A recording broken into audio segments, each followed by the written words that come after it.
mention a little bit what I'm doing here, the role that I have here in just a moment without taking up too much of your time, because as my wife often reminds me when I'm leaving the house, she'll say, just remember, nobody's getting in their car hoping to hear what the superintendent just had to say. Okay, so I'm totally conscious of that. All right. I do want to acknowledge, as always, we have Board of Education members here. So I want to acknowledge their, in one case, not an elected official, but in another case, they are elected officials. They're doing it as community service. So, got Mrs. Tammy Hayes right here, school board member. Mrs. Wendy Strike right here, school board member. And we have a student school board member, Mr. James Wyatt, right here. He's a student who serves on our school board. I hope I'm not leaving out any of our other school board members, so on behalf of our president, Dr. Veronica Shaw, welcome. Really, three things before I turn it over to the mayor. I just want to share three very important things. As a almost 40-year public school professional, I can't help myself. So if you'll indulge me. And just share three things that are so important to us in a school setting. The first is our primary mission, and that is learning. Every single day when our students come here, we hope that they are learning. We hope they're experiencing a comprehensive public education. We hope they're learning a diverse set of ideas, and facts, and histories, and things, mathematics, and reading. We do that every single day. Learning is what we put at the forefront. One of our Japanese teachers is here, and learning Japanese because it opened up the world to you, to how another culture thinks and how another culture relates to their world. So learning, very important to us. The second thing is, any of you who have stewarded teenage children, there might be some teenagers here, like Mr. James Wyatt. We are also working with people on being their best versions of themselves. Because we know if you're going to learn, you have to be gracious in doing that. You have to have grace. You have to listen. You have to engage with people who have some knowledge. We know that that's absolutely important. But also part of that grace is having voice. So tonight, I'll describe my role just briefly. I'm the moderator, so one of my jobs tonight is to have some questions prepared for the panel who the mayor is going to introduce. But also have some questions from you, because your questions are important. That's your voice, to have these panelists respond to those. And my job tonight as the moderator is to make sure that those questions get answered. And I'll do my school teacher best with that. And then there is a third thing that's really important to us, that's important to you as a school, that whenever we gather in a public space, please stand if you are able to recite the Pledge of Allegiance to our great country. The flag is right over here to obviously salute if you're a veteran, if you're inclined. I pledge allegiance to the flag of the United States of America and to the republic for which it stands, one nation, under God, indivisible, with liberty and justice for all. Thanks so much. I want to turn it over to Mayor Steve Strike. Yeah, thank you. This microphone, pick up. Can you guys hear me through this one? Oh, yeah. All right, very good. Thank you. Look, I want to thank everybody for coming out here, and I appreciate actually meeting together as humans, right, face to face, and it's good to be able to see you. So thank you for being able to actually take the time and do kind of like a civic duty thing where we actually come together. I appreciate that. Before we really get into our panel discussion, though, I felt the need to kind of talk about something that's important. And one of them is that I want to address kind of the frustration and even the anger that surrounds the compute industry, which data centers are the backbone infrastructure for that. Because we understand it. And I want you to know that the council has the same frustrations that we face with all of it. And not in a patronizing way, but we get it. And I can kind of sum up the 5 big ones like this. It's like, what are our concerns? Our concerns are power, how it's stressing the grid. Our concerns are about water quality, and what that means. There's environmental impacts. I probably live closer to this piece of property than most of you, right? So environmental impacts are important to us. A fourth thing that gives a lot of anger and frustration is just the AI compute industry in of itself. What does it actually mean? What is it? we hear all kinds of things. Is it taking our jobs? Is it like transforming how we live as humans? Is it surveillance, data centers? What are these things? And there's a lot of anxiety around it because we don't actually feel like we have an understanding of it, and it's moving very fast. Which leads to the fifth problem, which is we've watched this industry just kind of roll across the nation and just get approved, one after another. We watch it go to municipalities, we watch it go before city councils, and people come in and they voice their concerns, they voice their fears, they voice their anger, and yet somehow they get passed and they get built. And that's very frustrating because we all feel like, where's our voices? Does anybody hearing us? How does this happen when we're all very clear about what we are worried about? And so what I want you to understand here with this, and maybe I will be able to help illuminate you a little bit, is what we're trying to do here is the exact opposite of that. We call this as a council together, we call ourselves together as a community so that we can not do that same pattern. And we wanted to transform it and do something different. Sorry, let me get my button changer here. So understand, like, the way development works, before anything ever gets approved, it works like this. Oftentimes we have, up on the top corner, we have master plans. Usually master plans are things that we have a vision for, like how the city's going to look. Oftentimes it's for other people's properties, like, oh, we'd like to see the 171st corridor look like this and so forth. But the Star Innovation District Master Plan, which we came up with as a community 5 years ago, was a vision for our property that we bought as a city, as a community. And so oftentimes they start there. But really, development goes through these circles on the bottom. And I'm sorry, they're not that easy to see, I apologize. But basically it works like this. When a developer and a property owner has a project they want to come to us with, they'll go to the Planning and Zoning Committee and they'll present their project. And the Planning and Zoning Committee sees it fit or makes changes, then it goes to a committee of the whole meeting. And then from there, it goes to a city council. And if it gets approved, then staff gets to work, it goes through all the process, and then goes all the way back to the beginning the next time it comes through for preliminaries and finals. So it's kind of a long process. I want you to understand that in that process, we are where that yellow bar is. There is no proposal on the table. I can't even tell you what this data center would look like because we're not there yet. I don't have plans, I don't have a proposal, there's nothing. There's just an idea. And it was at that point that we wanted to come to you. And so, despite what you may have heard, that's where we are. Now, I know there's some concerns about, like, well, there's an LOI. Wasn't there an LOI? Isn't that like some kind of secret deal? Let me try to explain what the LOI is. So since we bought this property 5 years ago, people come to us all the time. Because what happened was, like, we go back one slide. Again, I apologize, I don't know how well you can see these things. But these were some of the results of the Star Innovation District Master Plan that we put together as a community through workshops just like this.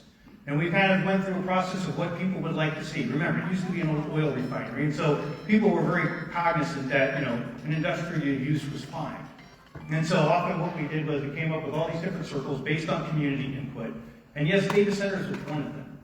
Because 5 years ago, data centers were just kind of thought to be what they always were. I mean, they've been building data centers for 30 years. And it's like, okay, these are kind of co-op server spaces where, Netflix is stored and our cat videos. And so they seem to be very passive when our committee, that was made up of citizens just like you, said yes to them. So, since that time, based off of this document, we've had many people come to us. We've had soybean processing plants. We've had, hydrogen power. People trying to find ways to convert, aluminum cans into hydrogen power. We've had Cyclonum. Remember that came up a little while back. We've even had data centers come to us before. It's not the first time. The difference, though, with this one, which wasn't different at first, a company called VME, which is not even a developer. I've been calling them a developer, but they're actually a broker. They're a broker that came to us and said, hey, listen, we want to explore doing a data center on this property. We know it's an acceptable use according to the master plan, and so we'd like to pursue it. And the councils, and they wanted to be the exclusive kind of broker for that. And we, as a council, said, that's fine. We know it's an accepted use, but we'll give you 8 months. If you want to do your due diligence for 8 months, we will agree not to sell the property to anybody. We'll hold on to it for 8 months. That was what the LOI was. That's it. Let them do their due diligence. Anybody who sold a house and works with a real estate broker kind of very similar. There was no deal. There was no acceptance of this. In fact, the whole LOI expires July 1st, which means by the time we're done with these workshops on June 25th, we wouldn't even have time to go into an actual development deal. So I want you to understand that we are so far in front of this because we don't want to be what we've seen happen across the country, where it just goes right to planning and zoning and right through the process. We wanted to come back to the community, just like we did the first time when we bought this property. Now, one thing that happened a few weeks ago, though, that was different from all the other people that have come to us in the last 5 years, is VME said, hey, listen, we think we can actually do this. We would like to go into an actual deal. We want to enter into that development process with you. And the council, we said, well, not yet. We're going to go back through these workshops, and we're going to have this discussion with our community first, because we too have those concerns. Those top 5 concerns are ours as well. Now, some people have said to me, like, well, you know what, man? This should just be a hard no. We shouldn't even have this conversation. This is just ridiculous. This is all kinds of problems.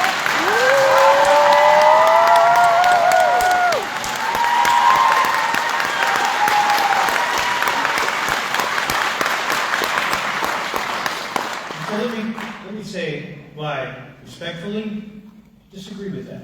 Hear me out. Hear me out. So, I don't know how long everybody's lived here.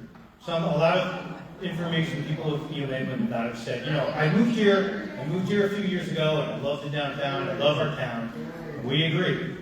14 years ago, when I started this job, and a lot of the council members here today with us also started with me, this is what our downtown looked like. We're burned out buildings, it was boarded up, it was kind of given up hope. People for years had tried to redevelop it, but with really or little hope. And our city council was just kind of, all we did was bicker, all they did was fight, they positioned themselves, they did news conferences to try to undermine other people, that's all they were doing. So that was the situation when we took over. Now when we started this project, the way we turned the downtown from this into what we see today didn't just happen. It happened because we worked together. And the impetus of it was actually a crisis. And the crisis which led to this was IDOT. IDOT had come to us and they said, hey, listen, we're going to take away your on-street parking because we're going to put turn lanes along State Street. Now, as a community, we're like, you can't take away our on-street parking, man, that'd be a disaster. We're trying to rebuild the downtown. We actually have other master plans that say, hey, we want a walkable downtown with streetscape. If you guys get rid of our on-street parking, it's just going to be nothing but a thoroughfare with trucks 15 inches from the sidewalk. We might as well just throw in the towel if you guys do that. And you know what? We could have went to Springfield, and we could have went with our pitchforks and our torches, and we could have said, oh, for our dead bodies, you're going to take our parking. That's not the kind of town we want to be. And maybe we would have prevailed. Maybe IDOT would have said, okay, all right, that's fine. We won't do it. Probably not, but maybe. But I can tell you, if we did prevail and we kept our on-street parking and told IDOT to buzz off, our downtown would still look like that. Because what we did was, instead of just having a reactionary response, we took a measured, thoughtful response. And we said, okay, let us do our research. And we brought in some experts and we said, look, how can we leverage this moment? Is there a way to make this work? And they said, well, listen, if you take a foot off your sidewalks and you make your lanes, minimum size, you can actually have a turn lane and keep your on-street parking. So we went back to IDOT and we said, look, this is what can we do this? This works. We've hired engineers, we've hired experts to look at this. And they said, okay, we'll do that. And then the next thing we said to them was, hey, listen, why do you guys have the whole street torn up? Do you mind if we jump in and replace our water mains? They are 100 years old and they're falling apart. And so they said, sure, we're going to have the streets torn up. And so we were able to do a project that councils for a few turnovers had been trying to do, but there was no money to do it. But with IDOT taking all of the excavation and doing all that piece, we could actually go in and replace those water mains. Some of the reason these buildings were burned out is because we didn't have enough fire pressure. But now we were able to put modern-sized fire mains in. And the other thing, too, we said to IDOT while this was going on, is we said, hey, you know what? Instead of you guys just putting flat sidewalks back, can we pay the difference and put in that streetscape that we've been planning and talking about for, decades, but never able to actually happen? And IDOT said, sure, that's fine. And so for a fraction of the cost, we were able to start and prime this pump to turn it. And it wasn't just because we said, hell no, it's because how can we leverage this to make it work? And it was important, because without it, we wouldn't have this. And so, I want us to do this, and this is what I ask of you. There is no deal on the table. This, just like we did 5 years ago when we bought this property, we came together as a community, and we said, what do we want to see here?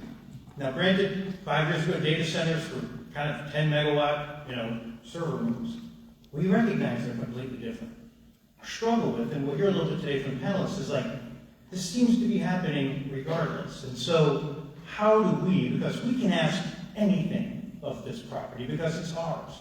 We don't have to bow down to industrial zoning that says, well, you can't be onerous on this industry. You can demand full mitigation. You can demand that they use effluent from our wastewater treatment and not our potable water. We can demand that they make reusable, adaptable buildings if the industry dries up and moves on. We can make a lot of demands that we can't normally make because it's our property. And at the end of these couple seminars, the first one's a lot of learning, the second one as well. The third one is where we gather back together and we really place our input and say what's important to us. And if at the end of it, we say, you know what? There's no way to really leverage this. There's no way to press this into something that could work for us.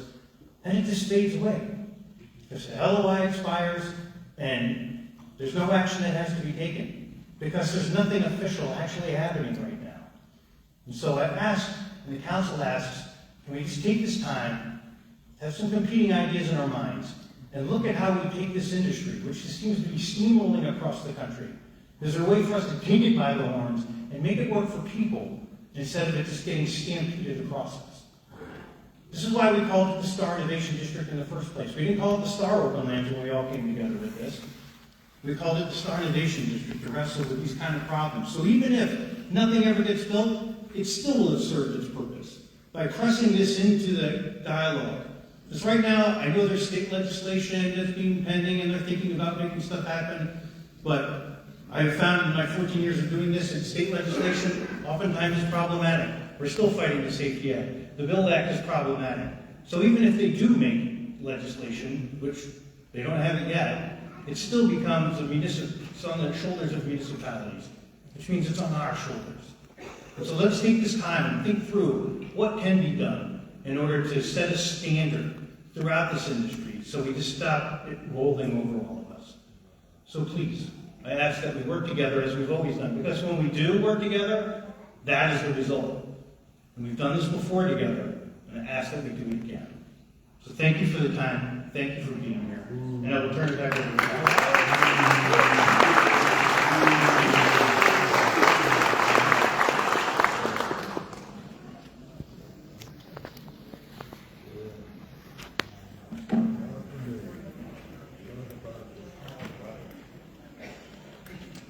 And just in case, I'm a person who wears his glasses and makes many mistakes when I take them off. Oh, thanks, yes. I'm accused frequently when I don't have my glasses on of not recognizing people, and I didn't recognize them. What I'm going to do, my role and my job is to just ask this august panel questions. Shortly, you'll probably see some white slips that I think some of these city staff, and if you have one, like city staff, I see Ben Bench, and there's a couple people down here, Ben, who have white slips. If your question didn't get answered in this panel conversation, we'll try to get that up there. And then also there's yellow slips out there for the public comment portion of this. And so just to let you know who is up here with you, kind of who these folks are. And if each of you, and I should get your names correctly, I hope I don't mispronounce anybody's name. But you've got first Sarah Boscovitz. Sarah, can you just wave to everybody? She's Executive Director of the Citizens Utility Board here in Illinois. No stranger to the duties in Illinois. When I walked in with her, she said if she wasn't here, she'd probably be in Springfield, and that's true. You've got Rachel Havelock. She is Director of the Freshwater Lab at the University of Illinois, Chicago, right here in the city.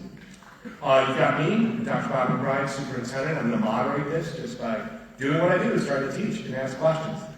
Steve Strike, who we already know, Mayor of Lockport. We've got Mira Raja, and Mira is the Senior Vice President of Deep Tech, P33, like that. And then finally, we've got Kyle Schultz. He is Deputy of Strategic Advancement for, do you go by CMAP? Right? Yes, CMAP, awesome, great. So I'm just going to start with the questions, and certainly I would like panelists, even though the very first question I'm going to throw Kyle's way. You're probably going to see these panelists interact with each other, and I really invite each one of you just to do that in an organic way. If you have any technical difficulties with those mics, I'm here to help you. So Kyle, I'll throw this your way, and I'm sure there's a number of people who can answer this. But CMAP, as the region's planning agency, what sort of planning have you seen occur within the current data center industry? And what challenges arise when municipalities negotiate these large infrastructure projects in terms of power, gas, water, transmissions that are regional? So what's kind of planning? What are some of the problems and challenges you encounter? Thank you. Good evening, everyone. As Bob said, Kyle Schultz. I'm the Deputy for Strategic Advancement at CMAP, which is an acronym for the Chicago Metropolitan Agency for Planning. We are the state-mandated transportation and land use policy planning agency for the 7 counties, 284 municipalities in northeastern Illinois. And appreciate the opportunity to come and hear from you all today, because as we go about the community, the data center conversation is front and center.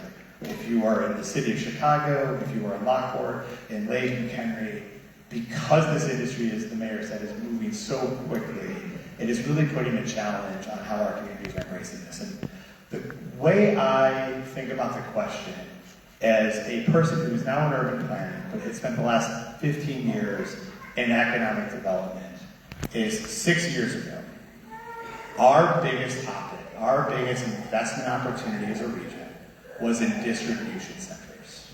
This was coming out of COVID, where our shopping styles were changing, how we were purchasing goods, and our expectation for delivery of those goods had changed. And so companies were trying to match what us as consumers needed to do.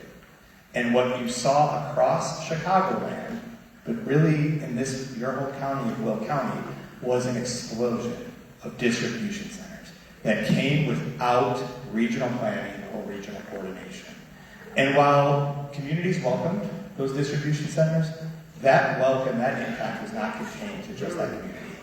Trucks rolled across Will County, they rolled across northeastern Illinois. And in a similar way, that's what the data center opportunity is having for us now. How do we think about this? And you'll hear from Sarah, you'll hear from Rachel, who are deeper into the infrastructure systems of data centers and how it works with our energy and our water. But as we think about this, a regional plan needs to be addressed. And we need to think not just about Lockport, but you all have the keyest voices. How is this going to impact us as a region?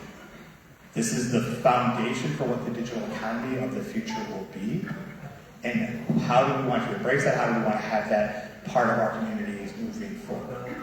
And I'll add with that, Kyle, one of the things that I've been talking with Kyle now for the better part of a year or more, since I've got to know him, is that it has been a frustration.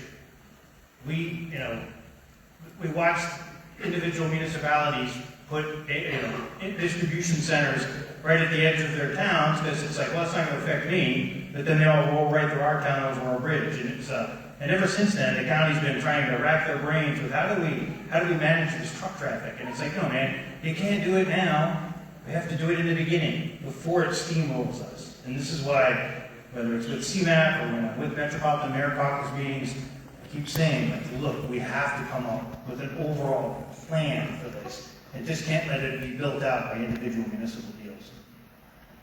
And so thinking about a regional approach, this is probably for Mira, and for Kyle. Agreements. specifically non-disclosure agreements that might be actually a few things to think about. How's that impact municipal, right here, decision-making, regional planning, and then also just communicate, coordination between agencies and communities. Either one of you, probably both of you, could speak to that.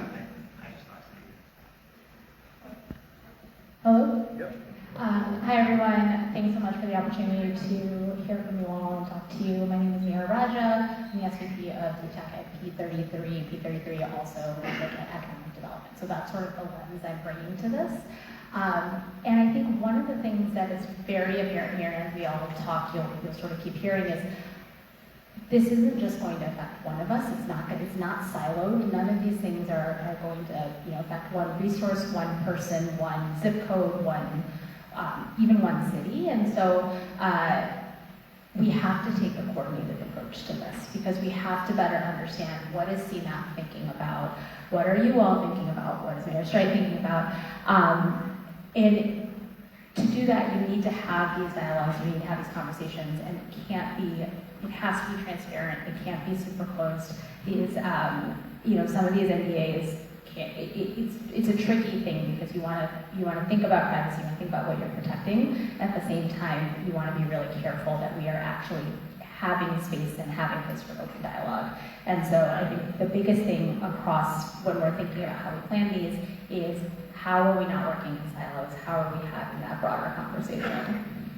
Yeah, the NDA element of that conversation, while most of the companies want to have that to protect their intellectual property, protect their investment decisions from market considerations, it ultimately ends up hurting communities, right? I think the mayor has really framed this for our understanding at CMAP as this is the 21st century's equivalent of what the railroads were in the 19th century. Heavily capital intensive, being built fast, often faster than what communities could keep up with. And so NDAs allow those companies to not focus on what matters, which is ultimately the community and the residents in which will benefit from that investment, hopefully.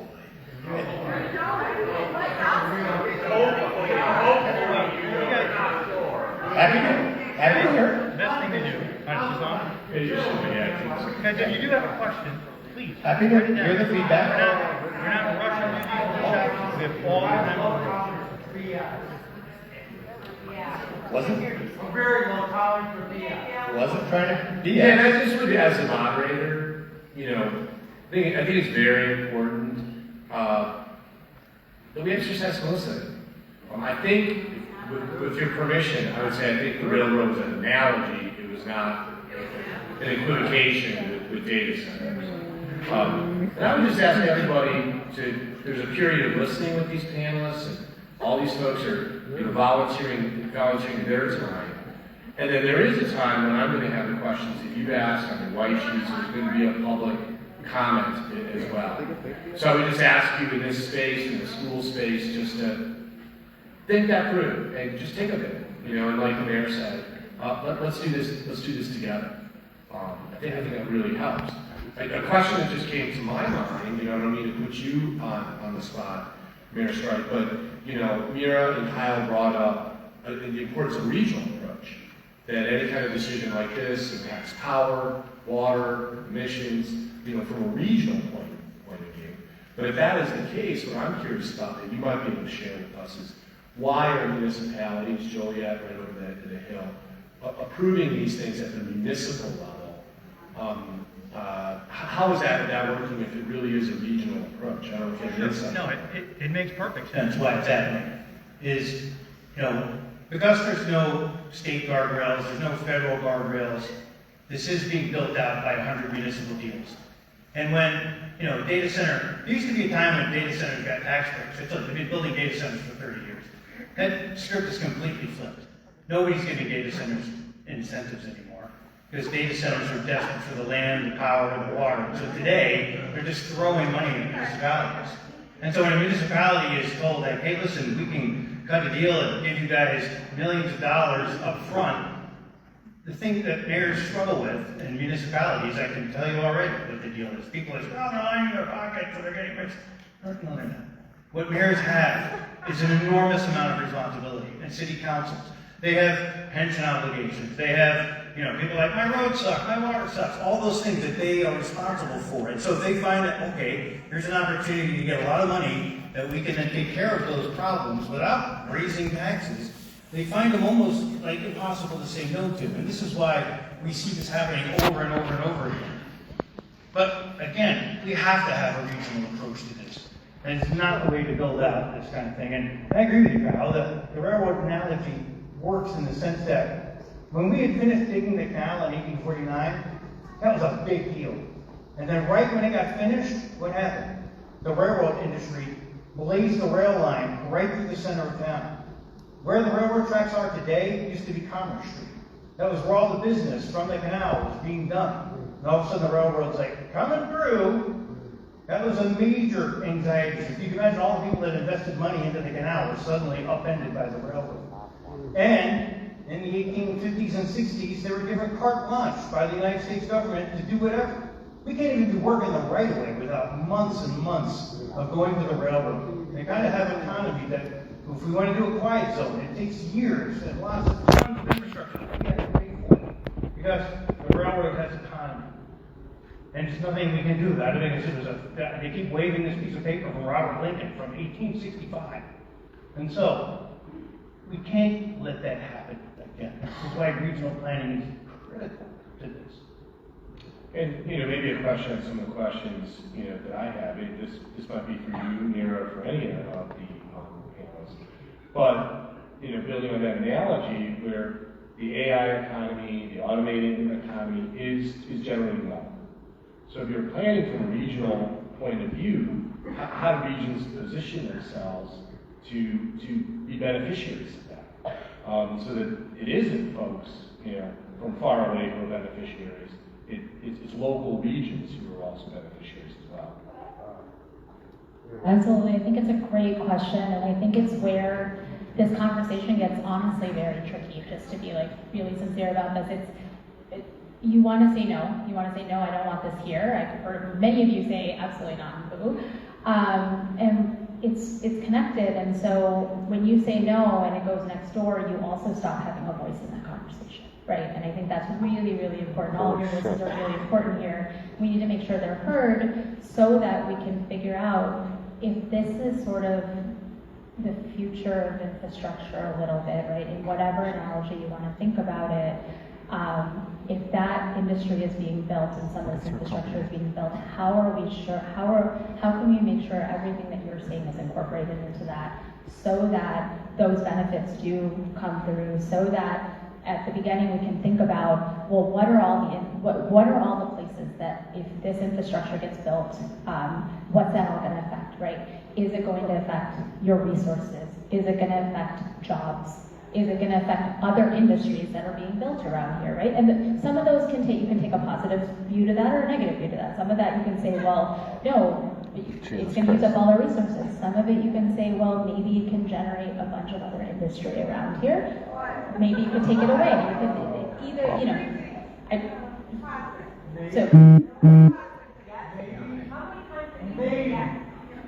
Maybe you hear the words out of your mouth. Maybe they can. They don't even have an idea.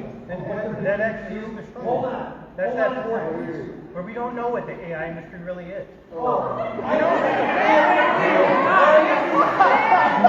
think about it.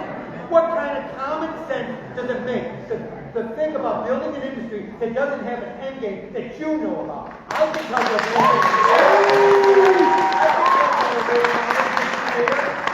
can tell you about. The thing is, I agree with you.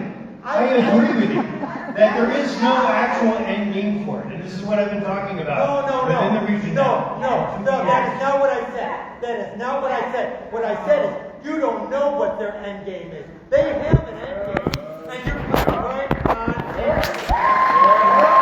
Is it going to get built, whether we say no or not? I can go on at a lower voice, but I don't want to hear a bunch of BS political commentary coming from a guy who gets votes.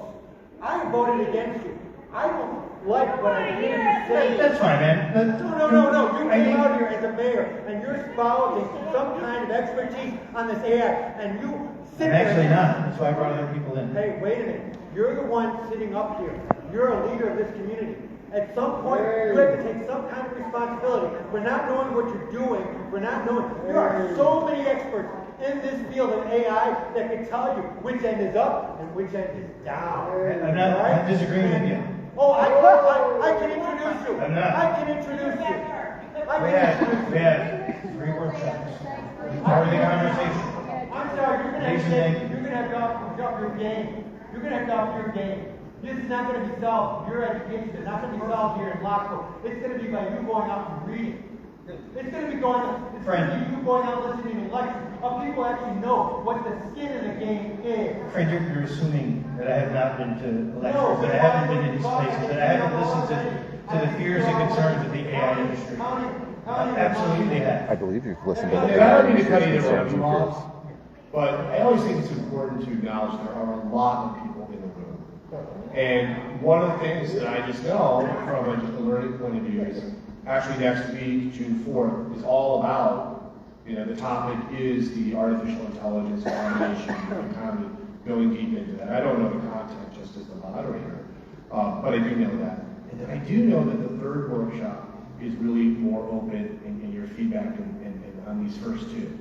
So I might just ask, if we could tackle a variety of different questions here. I think that's important. Because also what I wouldn't want to see squeezed is some of our peers here are here for the public comment. And then also I definitely want to get to those white sheets that so many of you filled out. And I just know from a time composition, time is built in, but we might not be able to get to that, if we're just having some very, very narrow conversations. That's not to marginalize you, sir. It's not certainly to marginalize you as the mayor. But I think, just for me as the moderator looking at these questions, I think there's some questions I have a panel. I'm going to try to steward the conversation that way and kind of get you into the next stage next week. And then also open it up on June 25th, really for you. If that's okay, if that's all right with you.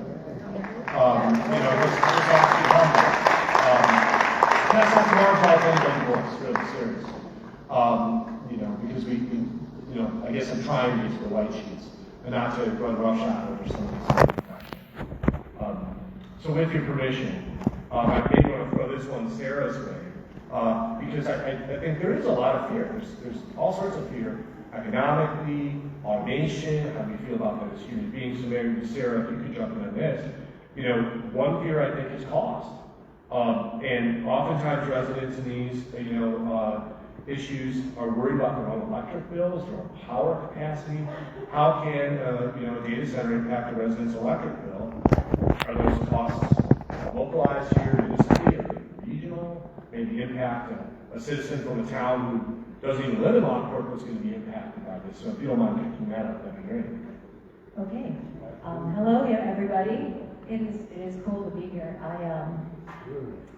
have not experienced a crowd this lively since I was in Bolingbrook a couple of years ago talking about Illinois American Water.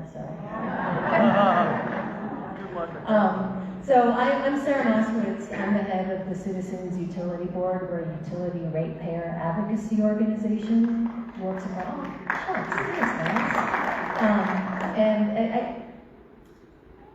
I use this as a laugh line at the last one of these I did last week in Chicago. But I'm here to make sure that data centers aren't going to drive up your electric bills. All right. Just kidding, they already have. And so it's hard to, I know that you all want to get home before midnight, and so I've been working on ways to kind of break it down, and I think maybe the easiest way, let me know afterwards, is to think about your comment bill. You all are comment customers, right? And I'm sure you look at your bill every single month before you pay that bill, right? Please tell me that you do. So your bill is made up of a few different sections, right? There's the delivery section, there's the supply section, there's the taxes and fees, you can see the meter reading on there. I know it all looks like it was written in Martian, but if you actually familiarize yourself with the bill, you learn a lot about how our energy system works. And so, in Illinois, we're a restructured state. which means that our electric utilities here in Northern Illinois, it's ComEd, don't own power generation. ComEd has not owned any power plants since the late 90s. So the delivery part of your bill is how ComEd makes its money. So they charge us and they earn a profit off of the investments they make to keep the local distribution system running.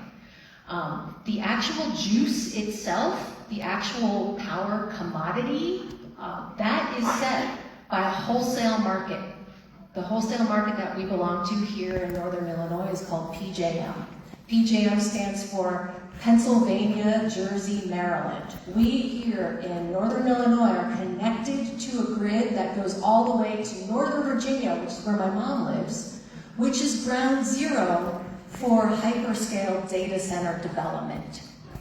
And so these gigantic loads, and I'm not talking about the data centers like you have in Elk Grove Village that have been around for 20 years and they're relatively small. I'm talking about hyperscale AI learning data centers like the ones that recently nearby got approved that if built, could potentially use as much power as a medium to large city, right? So those... Actually, almost the entire output of Braver nuclear plant. Nice, okay, well then. For yeah. one data center. Yeah, right, exactly. And so those facilities can drive up our ComEd bills on all of those ways. So it costs money to connect them to the local grid. It also costs money to develop new power generation to meet their needs. And so a year ago, when's June 1st? Whatever, like this weekend, right? A year ago, when ComEd prices skyrocketed last summer, that was because of forecasted data center load. The independent market monitor at PJM looked into this and found that this giant spike was largely because of forecasted data center load. I say forecasted because we have to build out, we need to prepare ourselves to have enough infrastructure, transmission, power generation online in case this stuff shows up. What if it doesn't? Who's left holding the bag? So we have a volunteer right there. You are going to come up and be left holding the bag. So we have been benefiting from a couple of decades now of flat demand for electricity. So over as a country, our like through the 50s, 60s, we're getting air conditioning and stuff. The demand for electricity kept growing, and so the way that we're historically, the utility regulatory model was historically built was for slow and steady growth in demand for electricity. And the idea was all of us are going to cover the costs to develop the system because the new customers coming onto the system will pay off those costs by being on the system. And you're basically spreading those costs over a larger number of kilowatt hours. That can, in theory, keep the prices down. And under normal, predictable, slow and steady load growth, this worked. Now you have like the entire city of St. Louis might want to interconnect all at once. And so what is that going to do to our infrastructure, the way that we recover the cost of infrastructure? What is that going to do to the unregulated wholesale power markets? And so we've been going along at, our prices being about the same, not a whole bunch of need for new juice to come on the system. We're actually able to retire a lot of fossil fuel power plants, old power plants that weren't working super efficiently. Suddenly, the forecast in load skyrocketed again. And our market operators like, uh-oh, we're in trouble. We do not have enough reserves in power generation to create a comfortable cushion anymore in case we all decide to turn on all of our electricity and all of our air conditioning and we have a bunch of hyperscale data centers online all at once. We need to send a market signal, i.e. evoke better, higher prices to incentivize more power generators to come online. Now, that kind of worked when it was kind of slow and steady, but the amount of power generation that we need, we're talking about like whole brand new power plants. giant power plants to come online. And we all right now are being asked to cover the cost of that up front in case all these data centers show up. And we know that a lot of these developers are shopping around the same data center in different jurisdictions. So I might be, I might be Meta, you know, and I'm gonna build one hyperscale, and I'm gonna see if I can interconnect in New Jersey, I'm gonna see if I can interconnect in Virginia, I'm gonna see if I can interconnect in Indiana or something, but I'm only gonna build one. But meanwhile, I've put in those applications, I've sent out those feelers, or maybe I've talked to a utility executive at a cocktail party, saying that I want to build a data center in their jurisdiction, so then they turn around and tell the wholesale market operator, hey, we have this giant data center that's going to be built, we're going to need all this power capacity to come online. And so now we have a market that's designed to bring about all of this power generation, but what if it doesn't all show up? Again, who's paying for it? So that's the challenge that we're at right now. And under the current regulatory construct, both at the state level and at the federal level, there are no guarantees that all of us, residential ratepayers, are not going to be subsidizing the build-out of the power infrastructure to meet these guys' needs. We don't have any assurances to that. Now, there have been developments recently, I know, I'd see, you give me a mic and I will never shut up. But we have, you know, so the Illinois Commerce Commission, there was a new large load tariff approved at the ICC for ComEd. Better than nothing. ComEd has signed some transmission security agreements with some large loads, some large customers who we don't know exactly who they are because this is all negotiated behind closed doors. Better than nothing. We see in a lot of jurisdictions, these data centers will enter into some, like what they call a take or pay contract with the local distribution utility. So, you know, you build out this infrastructure to interconnect our giant facility. We promise to show up and buy enough electricity over the next few decades to cover those costs. But the problem with those contracts is it's only up to like 80%, 70%, 80%. They're not promising to cover 100% of their costs. So who's left paying the delta? We are. You know, so we've been operating in the dark, and meanwhile our power prices are going up. And I am thrilled to see the energy in this room and how passionate. I've been doing this work for almost 26 years, and I've never seen people show up to talk about the issues that I talk about, like this. It's wonderful. But just know that if you're worried about local land use, talk to your municipal officials, right, about your concerns. If you're worried about like noise, if you're worried about how those property taxes are going to be spent, if you're worried about if they're going to be backup diesel generators running in your neighborhood, that kind of stuff, like, you should be focusing your attention right here. But if you're worried about the impact that these data centers are going to have on your electric bill, if you're worried about the impact that they're going to have on our energy mix, whether we're going to be building new fossil fuel power plants that we may not even need to meet their needs, the needs of these big tech, if you're worried about that kind of stuff, you really need to take this energy to the state capitol and to the feds. There's a lot of, it is an alternate universe. So I know that we don't know if it's going to happen.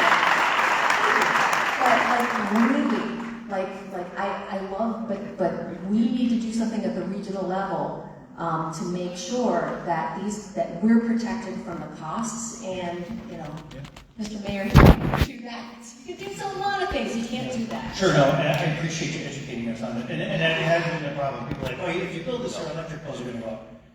The reality is, if it's built in Ohio, your electric bills are going to go up. It doesn't matter because we're all part of the same large grid, which goes back to this continuous press. We have to have a regional, even a national plan. I will say that it still makes sense. There's still a lot we can do at the state level So that's like, you could twist what you said and turn that into an argument why it's futile to do anything in Springfield, but that's actually not true. I won't get into, there are things like, we can price separate from the rest of the grid if things go south here in Illinois. We can also influence our own in-state energy mix. So there are reasons still, despite the fact that we're connected to a multi-state grid, to do something here in the state of Illinois. I have a follow-up question. So one of the things that ComEd has tried to do to help mitigate this is they do cluster studies now. So it used to be if a factory went in, correct me if I'm wrong, but if a factory went in to make widgets and they needed 20 megawatts of power, ComEd would just kind of figure out what that's going to cost and socialize it throughout the whole grid. But now, because there's such great demand with gigawatts at a time, they're like, hold on. If you guys want to do this, we're not doing it for free. And we're not going to get stranded assets, meaning if you don't build this out, we've already factored in. So they're asking for money up front, right? So can you explain how that works, and does it actually protect us, or does it just protect ComEd? Yeah, that's great. This is about that large load tariff. And like I said, that's better than nothing. That's better than it was. It used to be the case that if one of these giant facilities wanted to connect to the ComEd system, they had to pay a deposit of $1 million. And that's couch change to a lot of these companies, right? And so what they did is essentially they increased the amount of those upfront deposits. And then if the data center, or if the large customer doesn't show up, they don't get that deposit back. But if the cost of interconnecting them exceeds the amount of that deposit, the delta can be socialized across the customer. So what they did here is better than it was, but it still doesn't protect us 100%. It seems like they always have record profits, and yet they never have to use their profits to invest into the grid ahead of this use. So it's not, the burden is not put on us all the time, every time. Look at Texas. Look at every. Sounds like what you're saying is that power generation is lagging behind need. There needs to be a new generation of new technology, new generation of power. We got 100 acres. Why don't we put in a solar farm instead of a data center? So I'm just curious, like, how far away, and what are some of the implications of that? Well, Or anyone in Japan, so really. this is an issue too, and I don't want to go the mic for the rest of the night. It takes a long time to build traditional power generation. There's a backlog in gas turbines. It's going to take at least five years to build a new gas-fired power plant, regardless of the fact that we're not even supposed to build them in the state of Illinois anymore under our current regulations, right? But meanwhile, all of the big tech, they want speed to power. They want to connect right away. So I think that's an issue, and the question, of course, is like, are these wholesale market signals actually sending a signal that can bring about the development of new power generation in time? And we, as ratepayer advocates, don't think the answer is yes. So then, what about faster, more sustainable, cheaper forms like demand response? Sorry, I'm lapsing in the jargon. This is idea of like sending a signal to get certain kinds of industries to use less during peak times. Because a lot of what we're paying for when we're paying for electricity isn't the electricity that we're using. It's for the electricity that we could be using. We have to build out this whole system just to meet a few hours peaks every year. So what if we just cut those peaks? Isn't the struggle though with data centers is that they're continuous load? There's no everybody goes to bed at night and it slows down. It's continuous. Or am I wrong? No, when it's hotter, the machines also get hotter. So there's some scenarios of cooling. If it's cold temperature in a data center, there's a possibility of cooling where they kind of open their windows. So there is peak that looks at the same kind of peak that it looks like in our homes. So I have a question for Mayor. Mayor, one of the things that people get concerned about is like, why can't they just build all these things in Alaska, right? Like, why can't you just build data centers far away where they're not in our backyards? Why is that not the case? Well, a bunch of people booed here, so I think maybe we don't want to move them all to Alaska, but I think, I would say, going back to what I was starting to say earlier, I think we are still, when we think about where industry is coming broadly, right? Like it's not necessarily the data center industry, but when we think about how we're building up sort of economic development in regions, some of these things are important to get other industry here, because this is where sort of that power is, this is where that compute is, and you feel the way you do about, you know, compute as an industry, and I think I hear how you all feel about compute as an industry, but there are a lot of other businesses that are tagged to that, and those are all businesses that are useful, that bring a bunch of other jobs. And I know that, so an example that was just announced through IBM, IBM and the City Colleges of Chicago came, and a few other folks, just a couple weeks ago was announced, because sort of the broader region is thought about as the future of compute, IBM has said, we really want to come here and we want to be sort of different about how we think about AI. Sort of how most companies are thinking about it, how we're hearing people thinking about it is, this is going to get rid of jobs, right? Like, but what they're saying is this is a chance to train people in these new jobs, these new industries that are using that compute power. Those are actually net new jobs that are coming in, because you're starting to think about how do you use compute to build better drugs, how do you use, you know, computation to optimize different things, how do you even think about it for the electric grid, right? Like how do you actually take some of these questions we're having and use that compute power to optimize that? And those are all brand new jobs. And those, what IBM has come in and said is, that's right, we want to actually talk to those industries that this compute is serving, think about where those new jobs are, and start training people for those jobs. So they announced this IBM Future Now Center here over in Chicago, and the goal of that is to they're bringing 700 new jobs. They're connecting with the city colleges to create an apprenticeship program. Percentage-wise, you're talking, this is supposed to encourage us to feel the power that they're coming to us, and they're giving us 700 jobs. How many people live in the city of Chicago? Around 4.5 million. Again, I actually agree with you more than you think.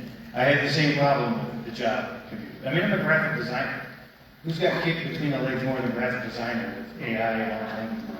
I get the problem. And so it's like, it is about how do we as humans really, you know, if the end game is really about automating not just white collar jobs, they can do that right now, right? It's also about automating labor, automating all these logistics industries, right? All of that. If that really is the end game, I guess the harder question is, how do we as humans adapt in a massive paradigm change? There's only so many people that can, like, you know, sell stuff online, right, or do this kind of thing. Like, what really, how do we adapt in the future? I think that's an open-ended question here, and I don't have an answer to say, but I think that's one of the struggles that we see with all of this, is where it's going. Everything that we've heard this evening from every person that I've heard and listened to is short-term and long-term cost-benefit analysis. I have heard nothing about a business continuity plan or a disaster recovery plan that will cover in the case of, everybody's talking about the future. We're already paying for the future right now. So with that being said, if this doesn't occur here, are we getting our money back? No, we won't. We never will. You're talking about like when we pay into the larger bid system? In general. The thing that kills me, though, is what happens to the environment and in surrounding cities and towns if there is water contamination, etc. Brownouts. I actually. I think Bob can lead us to the next question, because I actually would like to talk about water. You are a mind reader, because I did want to honor, I've seen a lot of water science, environmental science. We talked about power generation, we talked about the cost of our electric bills, we talked about those kind of costs, power generation, how we move people up. But you and I are on the same wavelength, because I was thinking of turning back to you, Rachel, just about, environmental impacts, maybe starting with water. Oh, yeah, we're going to try to get to the white sheets. I'm sure they're going to be down in a second. But, Do you want to hear about water? yeah, we're going to get water. Okay. I want to kind of get you to water. Okay. So I've seen a lot of posters about water.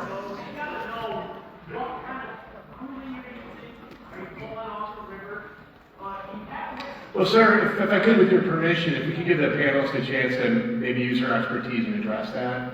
Just because I do want to get to those white sheets. So, Rachel, if you don't mind speaking a little bit about water. A little bit on water, its I'll go environmental quickly. I also agree with Sarah. I've been working on water issues and water policies in Rust Belt states, where our vision at the Freshwater Lab is that we become the water belt states.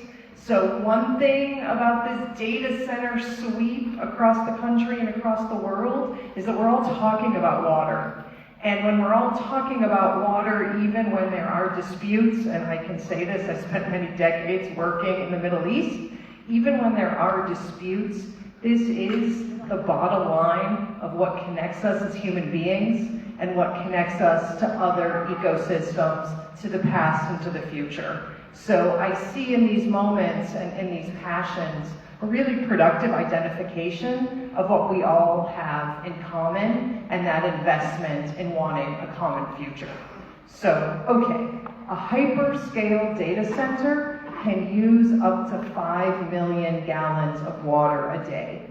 It is about the same as a medium-sized town. It's a copious amount of water, exactly as the person was saying in the back. There's a lot of variation in cooling systems. And I can get wonky, but I'll sort of get to the points, and I can get wonky if there's a desire. But the basic principle is that the water and energy inputs are always in relationship. So if a developer says, we're going to do air cooling, we're not going to use that much water, it's a bit of a false flag, because there's direct water use, water that is piped or drawn by the data center to cool the servers that run really hot because there's so many servers moving so quickly. So there's direct water use, but there's also indirect water use. Power creation, power generation requires energy on the back end. So a developer saying we're doing air conditioning is not a solution to the water issue. And that's the water energy nexus, and exactly as someone was saying, there's a lot to say about that and the relationship between the two. So this is a tremendous amount of water. I'm also really excited to be here in Lockport. I've been looking at your groundwater situation for a couple years, and I'm interested to hear from people that experience. But as I'm sure many of you know, your aquifer's in trouble. And it's got the extra added dimension of a fault line running through it. So there's a solution, for example, in Orange County, California, also a tremendous amount of aquifer drawdown. They are in Orange County capturing rainwater, wastewater, they're re-injecting it in the aquifer, then pulling it up and treating it as drinking water. Let me try to narrow this a little bit, if you don't mind, Rachel. One of the things that we as a council just said off the cuff before even, like we said, we're going to go to the community with this and have our workshops, but we were very clear that you can't use our potable water. We're not going to use potable water to cool data centers. Is that if you want to purchase effluent wastewater from our treatment plant, we expel about 2 million gallons a day. That's what we told them they could use. They can buy effluent from us, not use our potable water. Can you tell us if that's a reality or is that fantasy? Can you focus on that, please? Absolutely a reality. So despite the fact that data centers need copious amounts of water, they do not need drinking level water. And this is opening up something which I think is a bit overdue in Illinois, which is not sending our treated wastewater that is at a high level out of state, right? The state of Illinois is the largest diverter of fresh water on the planet because all of our rainwater, all of our treated wastewater is ultimately released into the sanitary ship canal, and all of this really high quality water that we could be using for economic growth, right, and widening our water portfolio, we're currently sending out of state. So I am not an apologist for data centers, right? I'm not saying this is great, now we can recycle the water. I am pretty much of the mind that any new industry coming into northeastern Illinois should run on recycled water. So data center, no data center, whatever happens in that space, I think your mayor is really on to something, because there is absolutely no reason to give drinking water to data centers or to other industrial uses. And a really, really important point to make there is this is absolutely something which can be demanded, because the same companies and the same developers, when they develop, for example, in the American West, in California, in Arizona, and even there's some new developments even out of Virginia, because there are so many hyperscales, these companies are used to running on recycled water. And it's also really important that selling that effluent, right, that from a municipal treatment plant brings in new rates to the utility. So where we currently all pay a sewage bill or we pay a tax, depending on the scenario, right, and then we treat that water like waste. We send it out of state, it contributes to a dead zone in the Gulf of Mexico. We're paying to treat water like waste. When that water can be reclaimed, if the companies need a higher quality than the level of the discharge, which is already the EPA standards, it has to be, if they need a higher quality of water, that's called fit for purpose treatment. They can establish an extra layer of treatment at your plant, or they can build it on their facility. So this running, industry running data centers on effluent is in practice with a lot of innovation in other parts of the country. And that should be, I think, an absolute baseline for you, for our state, for data centers, and for all the industries that we want to attract in the name of economic development. So no more single-use water. And just because of this concern, and the gentleman that was up here, this gentleman, you know, for the panel, maybe I know Mira, this probably comes into your area, but also really for any of you. What other environmental factors, concerns are you aware of that we should all be considering for this kind of project? And there are things, you know, in addition to water, other things could be power generation, obviously can cause environmental, but just things we should be thinking about. I mean, not just the power generation, that there's like utility scale or industrial scale power generation, but the backup generators on site. I'm just gonna say it, I mean, that is the vibe I got in Aurora when I went to some very fiery town halls in Aurora. That was like really what ticked people off, was like they messed up there, and the Cyrus One data center tripped something in the system and ran its backup power generators for like 10 days. So let me ask you this. When the first time we started visiting data centers to kind of investigate, see what they're about, you know, we went to Elk Grove Village, but it was an old Equinox data center, which basically, you know, stores cat video. So it had like internal diesel generators, you know, some big Fairbanks Morris, you know, generators that, you know, sound was mitigated because they're indoors and that kind of stuff. But from the way I'm seeing it now, they're not even using diesel generators anymore. They're more moving to natural gas. What is the reality?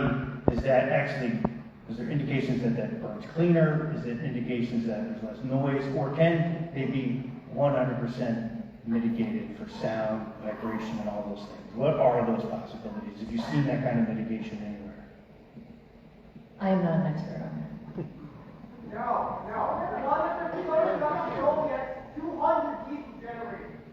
Yeah. That's diesel coded down. And we're not Joliet. Yes.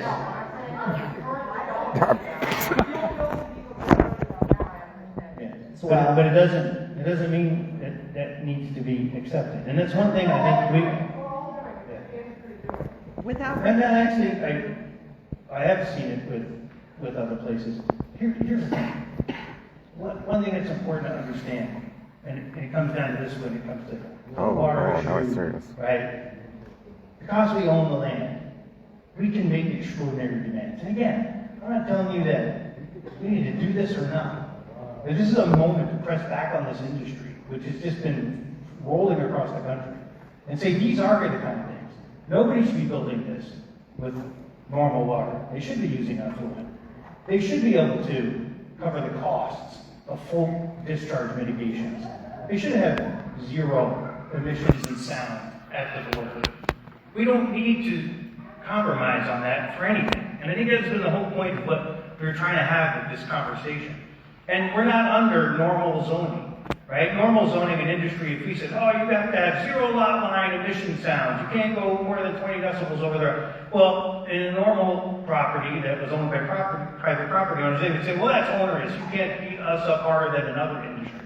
But because we own the property, we can make any sort of demands. We can tell them, you have to use effluent from our wastewater treatment plant. You have to have zero lot lines for emissions. You have to have on-site generation. What is the kind of status? Maybe Kyle, I don't know, you've been around a little bit. Have you heard of any practical on-site generation, or is that just not there yet? From the conversations I've had, they're still trying to figure out what is the most appropriate, economical for their interest on site. Go ahead, There is one, I mean, we'll see what happens, but a lot of push in California by the Center for Biological Diversity did push one of these data centers to a full zero cost, closed loop set of promises. Again, we'll see what happens, but that from my own reading, that was, again, environmental organization through the municipality pushing, and there was an agreement signed to those ends. How familiar are you guys with the Power Act that's being debated in Springfield? Right? I know kind of hopefully open to hearing what comes out of Springfield. My experience over time is that a lot of times what comes out of Springfield is tough, it's problematic, right? We're still trying to fix the Safety Act, the Build Act seems to be a catastrophe, right? So my expectations are low. But do you guys find that there's anything in the Power Act that actually can resolve some of these concerns that this industry's capability? I'll field that one. I would be in Springfield if we we're talking about the Power Act, if it weren't for the fact that I didn't want to be in Springfield. So the Power Act is a very ambitious piece of proposed legislation that I'm sure is going to be negotiated. All right, I think I can say out loud that the Power Act as written probably won't pass, because this was kind of dreamt up by advocates and environmentalists and community advocates to kind of to cover the entire wish list. So it does a lot in terms of around transparency. It prohibits data centers from being developers entering into NDAs with municipalities. It requires these facilities to disclose to regulators how much electricity and water they expect their facility to use. Important to me is it would require these facilities to cover their own energy and capacity needs, so that instead of pulling existing generation out of kind of the market, or to put it another way, instead of forcing residential ratepayers to compete with them for the same generation sources, they would actually have to fund the construction of new additive, clean generation to cover all of their needs, so that that isn't up to the existing power generation mix. Then there's stuff in there about limiting the amount of diesel generation backup time and other parts that I'm less expert in, but it is quite broad-reaching. But we will see. But that's all pre-lobbyist input.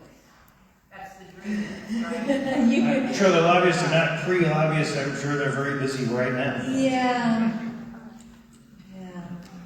Did I say earlier, call your legislator? It's actually some of the reason why, having this conversation at the municipal level is important, because as they try to figure this out, lobbyists are in Springfield push.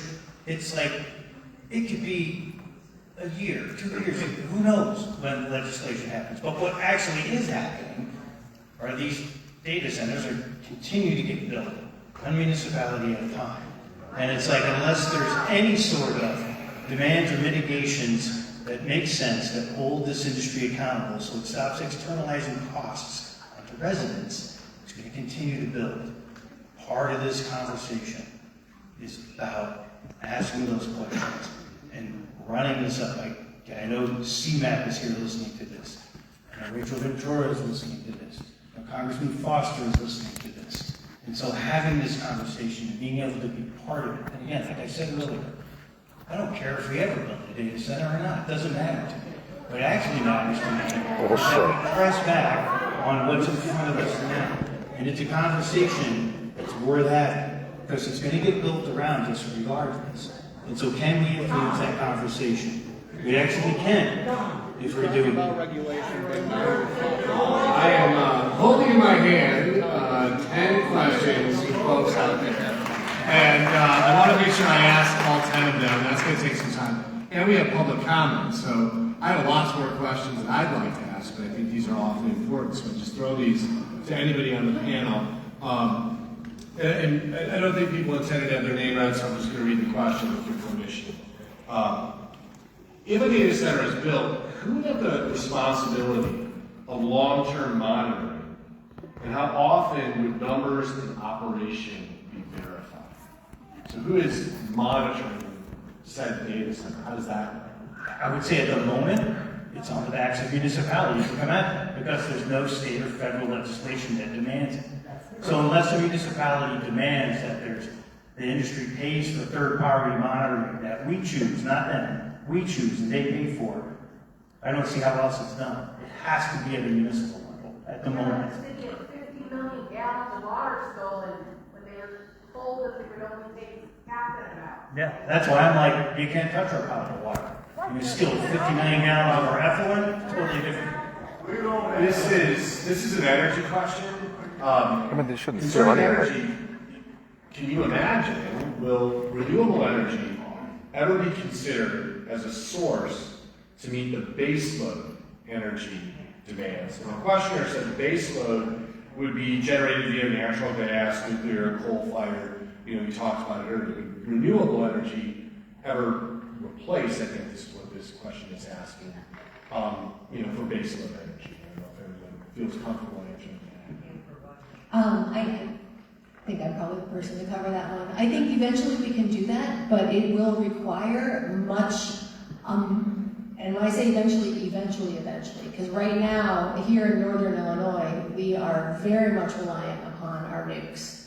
And they use an immense amount, you can't cover the need of a data center with like an acre of solar panels and a couple of batteries. Like the amount of power needed for a town is an immense amount. And so there are a lot of people actively working on how to make battery storage work better, be cheaper, more efficient. That technology is getting a lot better. I expect it to continue to do so. That's going to be key. In order to make it happen, we'll also need more transmission lines. Nobody likes transmission lines. That's something that keeps me up at night. But you need to be able to move the power from where it's being generated to where it's being used. So I think eventually we're not nobody, they didn't mention a time span there, so I can say, yeah, eventually I think we can do it, but it's going to take a lot of investment, it's going to take a lot of scientific, technological progress, and it's going to take a revamp of how people make money. Because the incumbent, the business as usual, is very active in putting its thumb on the scale to protect the business as usual. Another question I'm thinking back into, something I heard right in this area, it was also something I had in some of my moderator questions, but what is the lifespan, if anyone can speak to this, the lifespan of a data center? I've always heard someone ask over here, so apologize if I'm mishearing, what if that technology moves on? Who is responsible for the repurposing, the physical plant itself? I don't know if anyone can add lifespan, and then who is left with the facility if that technology advances? I would answer it this way, Bob. I would assume like no time at all.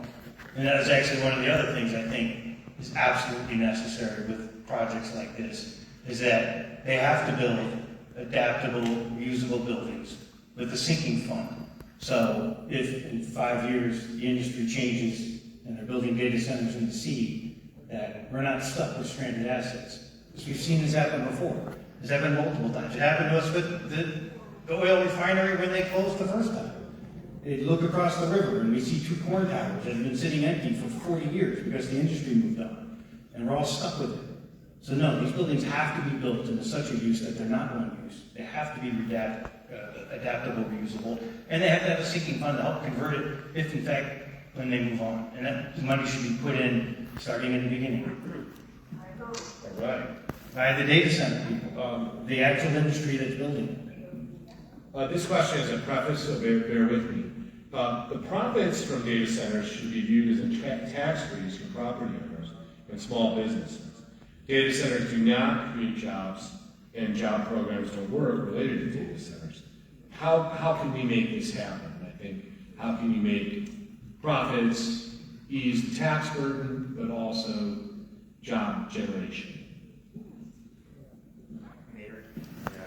Do you want to take that? That feels like it's a good answer for effective Lockport homes. Well, again, because we've been having these discussions at kind of like a higher level in the sense of like how can we make these people?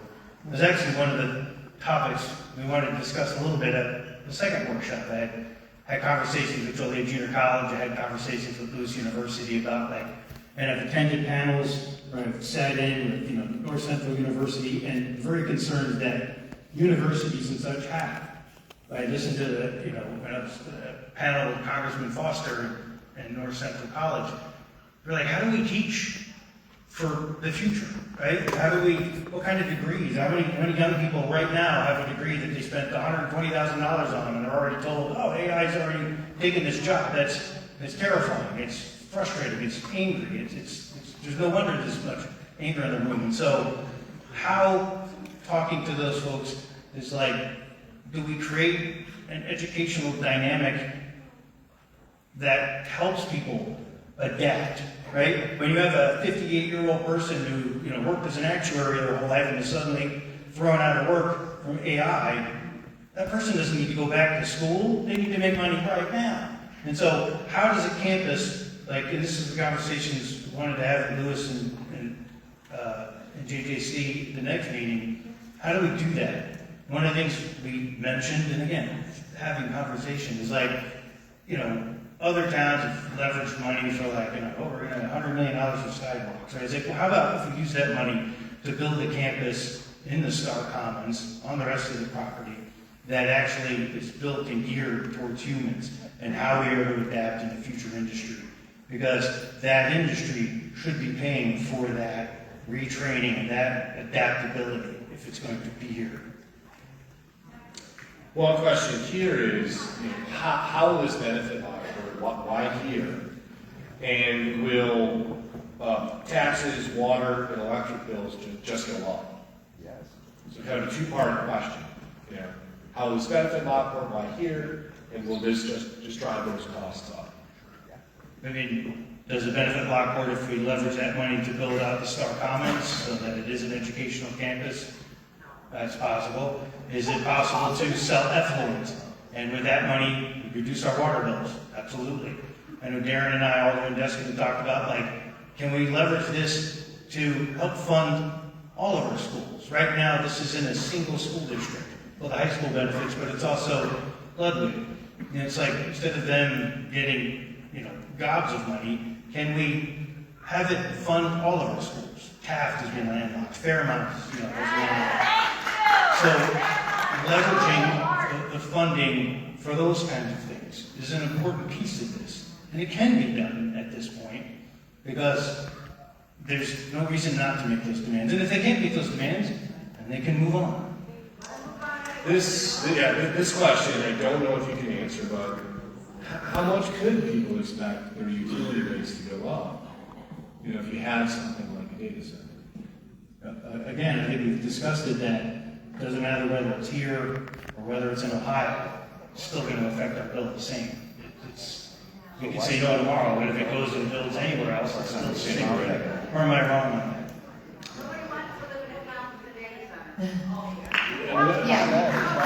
Another question, and that's why I pivot to that. Why aren't we considering a solar farm? We actually did part solar. One of the things that we talked about in the Star Innovation District when we got together as a community was solar was considered an acceptable use. And we actually did some solar. There's a piece of that property that was completely unbuildable because of the Army Corps and EPA restrictions. It used to be the old treatment plant for Chevron. It's that gravel area that's between the railroad tracks and the sanitary shipping canal. We did come into a contract with the company to lease that for 20 years, and they have done the solar. And it's fine. When it generates, it can generate up to 8 megawatts if the sun is shining, but average probably about 1.2 megawatts. So it's not that necessarily it's this great power generator, but it's enough lease to eventually pay us back for the property that we purchased it for as taxpayers, and also to cover the maintenance of the property. So for a piece of property, for a piece of that section of the Star Innovation District that was unbuildable, it was a good compromise. But we didn't want to do the whole field for that, because we wanted to leave our options open for other possibilities. So we did in part solar. This might be specific to you, Mayor, but anybody else, I think, in a broader perspective. What is the rush? Why not put this on the November ballot so people who are affected?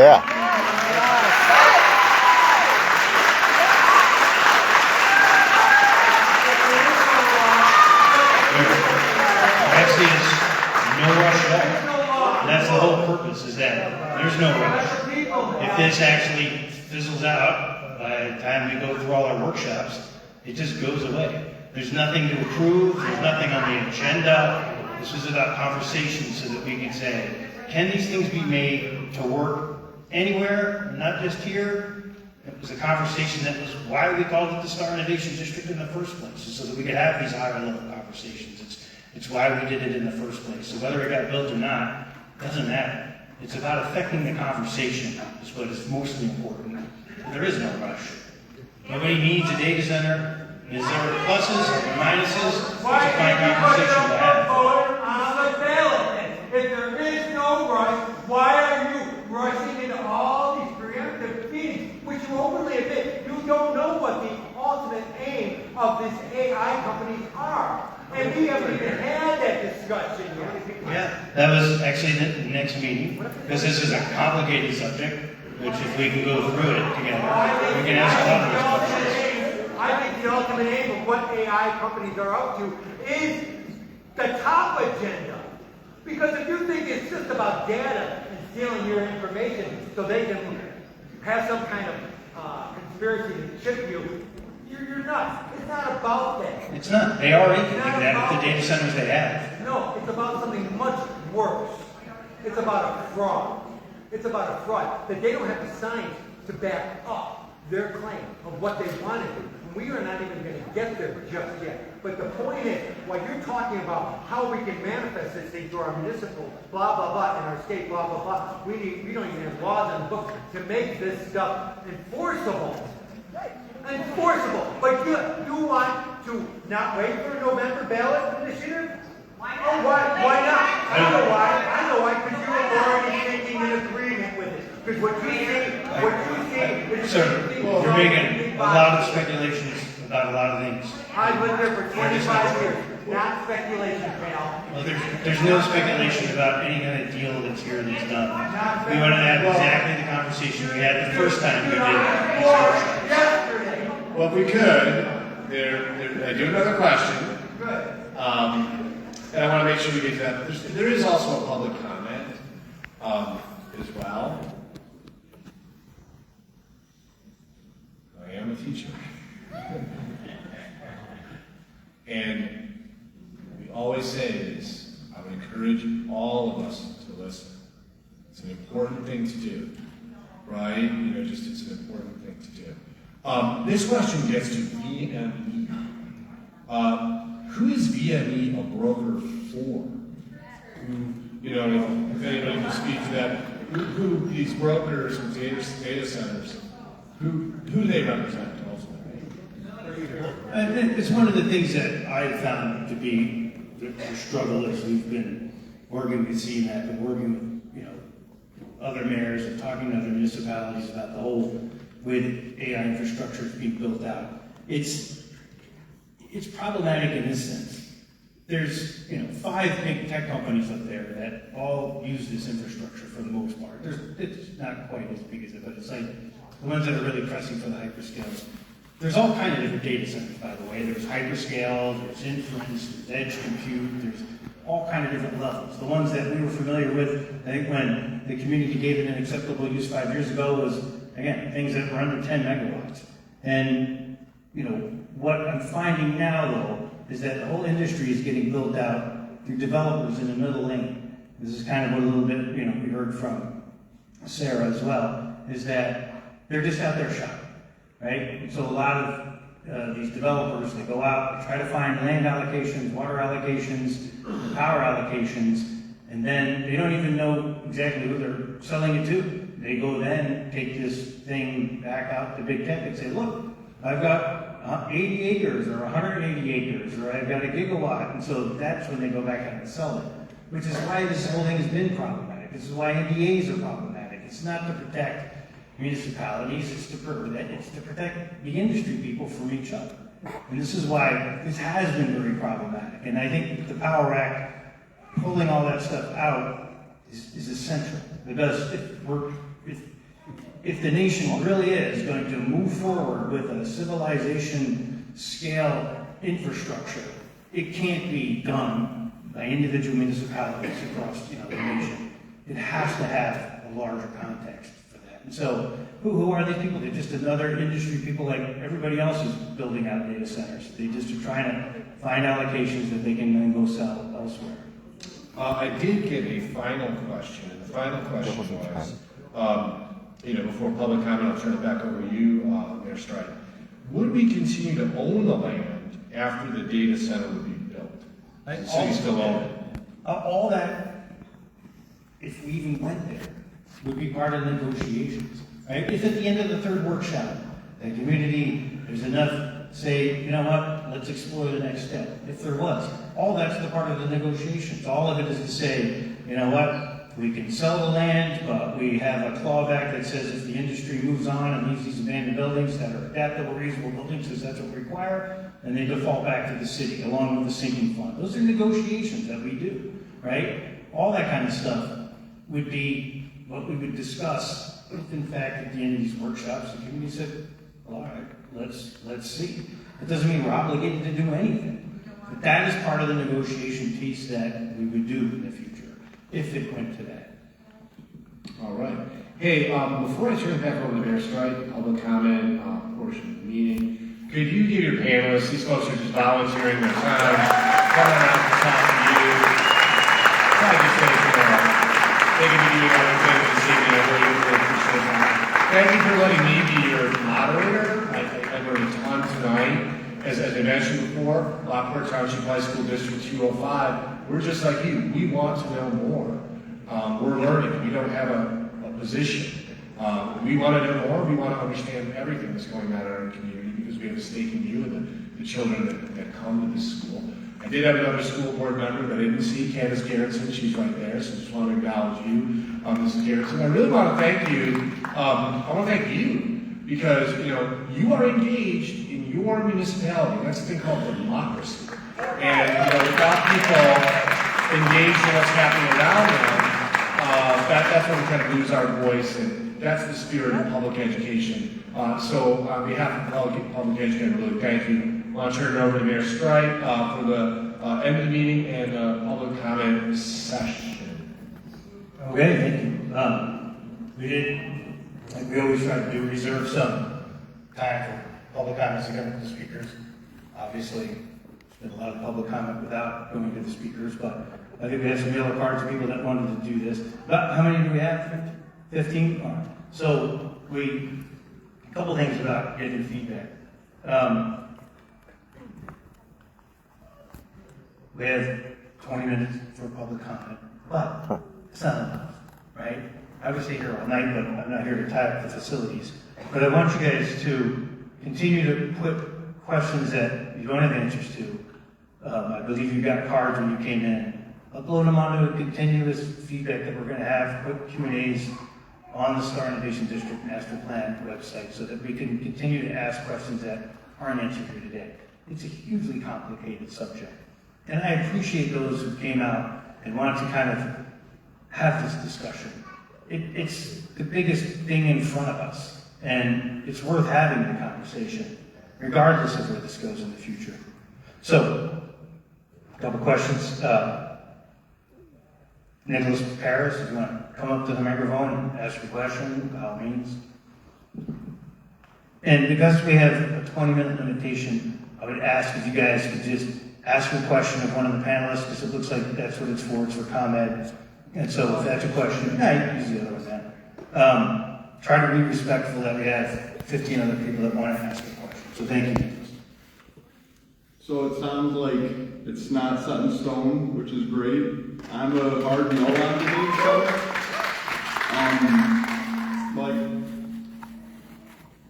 I think the thing is, where is the rush? We have a lot of questions. You know, possible like energy generation. Instead of Lockport being a guinea pig, if they're going to build it across the country, why not just wait till it's all worked out? And like you said, there is no rush, which is great, but I don't think we should do it right now, if ever. We don't want it ever. Mm-hmm. Thank you, Nicholas. I appreciate that. Thank you. Okay. Next is Chris Latta.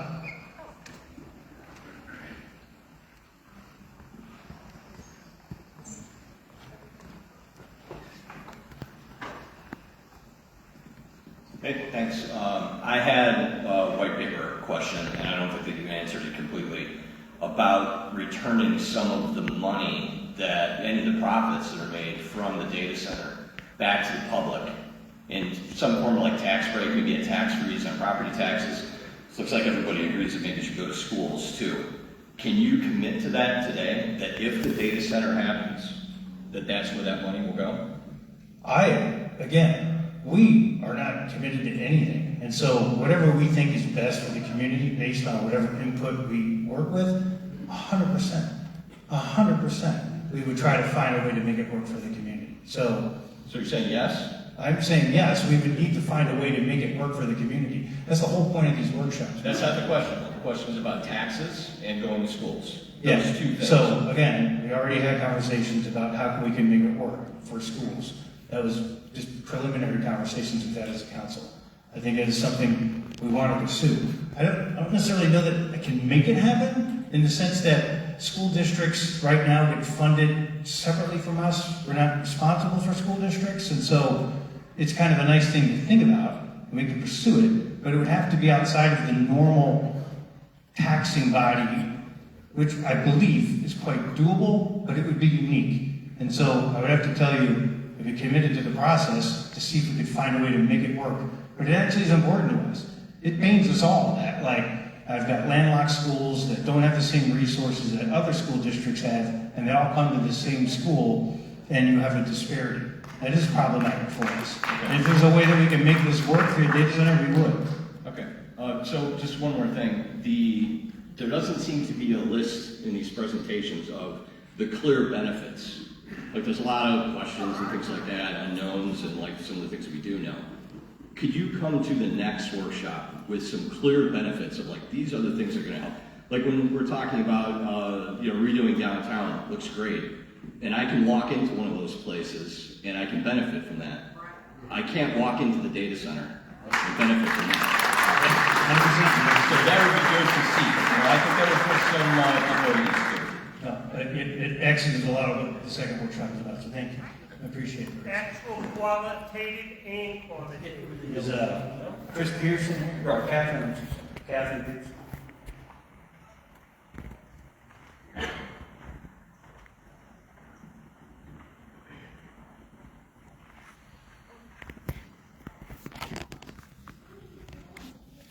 Hi, so I grew up my whole life in Lockport, was in the city for a few years, currently I'm back. And I've seen the massive changes that have happened in the city since I've left. There's so many more places of business, just seems much more lively than the small little town that I grew up in. And I just don't understand how a data center could be adding to the vibe that you are trying to create for Lockport. The very, very false equivalency of downtown being rehabbed, and it's now for the people, versus this very like anti-human agency. It just doesn't make any sense. You yourself said no one needs another data center. So why are we even entertaining this little town that could, and stick it to the man, make them bend to our will when we could just tell them to go F off and not go back. I agree. Some of us here have been working on this property for over 20 years. The first time I ever came to a city council meeting was actually working with CARE. There was an intermodal that Chevron was looking to sell this property to, a big rail yard, and I came to the city council. I said, guys, that's not going to work. That'll totally transform what our city is. What will be known as the intermodal, right? It's 180 acres, is larger than our whole downtown. So Kevin, I need to understand. I understand what you're talking about. We've been working on this for 26 years. And the reason we own this property is because it went up for auction. Right? Chevron totally threw out everything we worked on as a citizens advisory panel. And Sandy and Randy and some other people from CARE know what I'm talking about. For 20 years, I'd say for 12 years, we worked with Chevron on a citizens advisory panel about what this business park was going to look like. They still owned the property at the time. And we went through all this process of like, oh, they let us name the business park. We're going to call it Star Business Park, and it's going to be a light industrial piece. We picked out the lighting, what the building's going to look like. It was all great. Until Chevron pulled the rug out and said, we're just going to put it up for auction. And that was, what the heck have we been doing for 12 years? Having all these community workshops.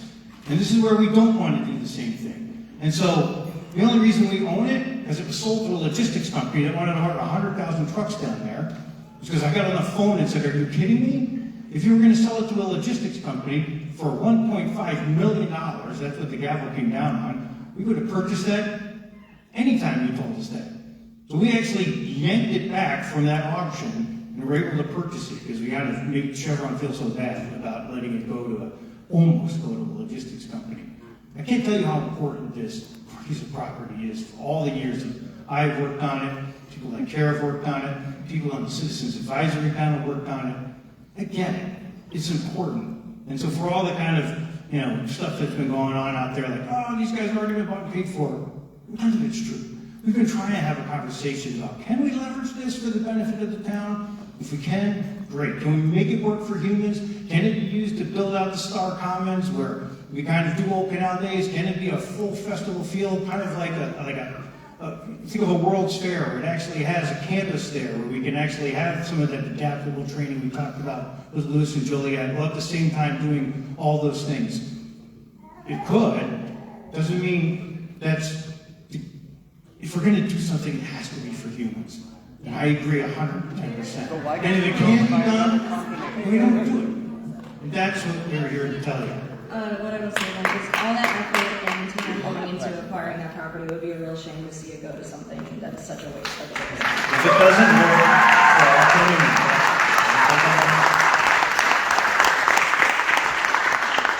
all right. Ira Mays, or Hayes? Forgive me, I'm so sorry.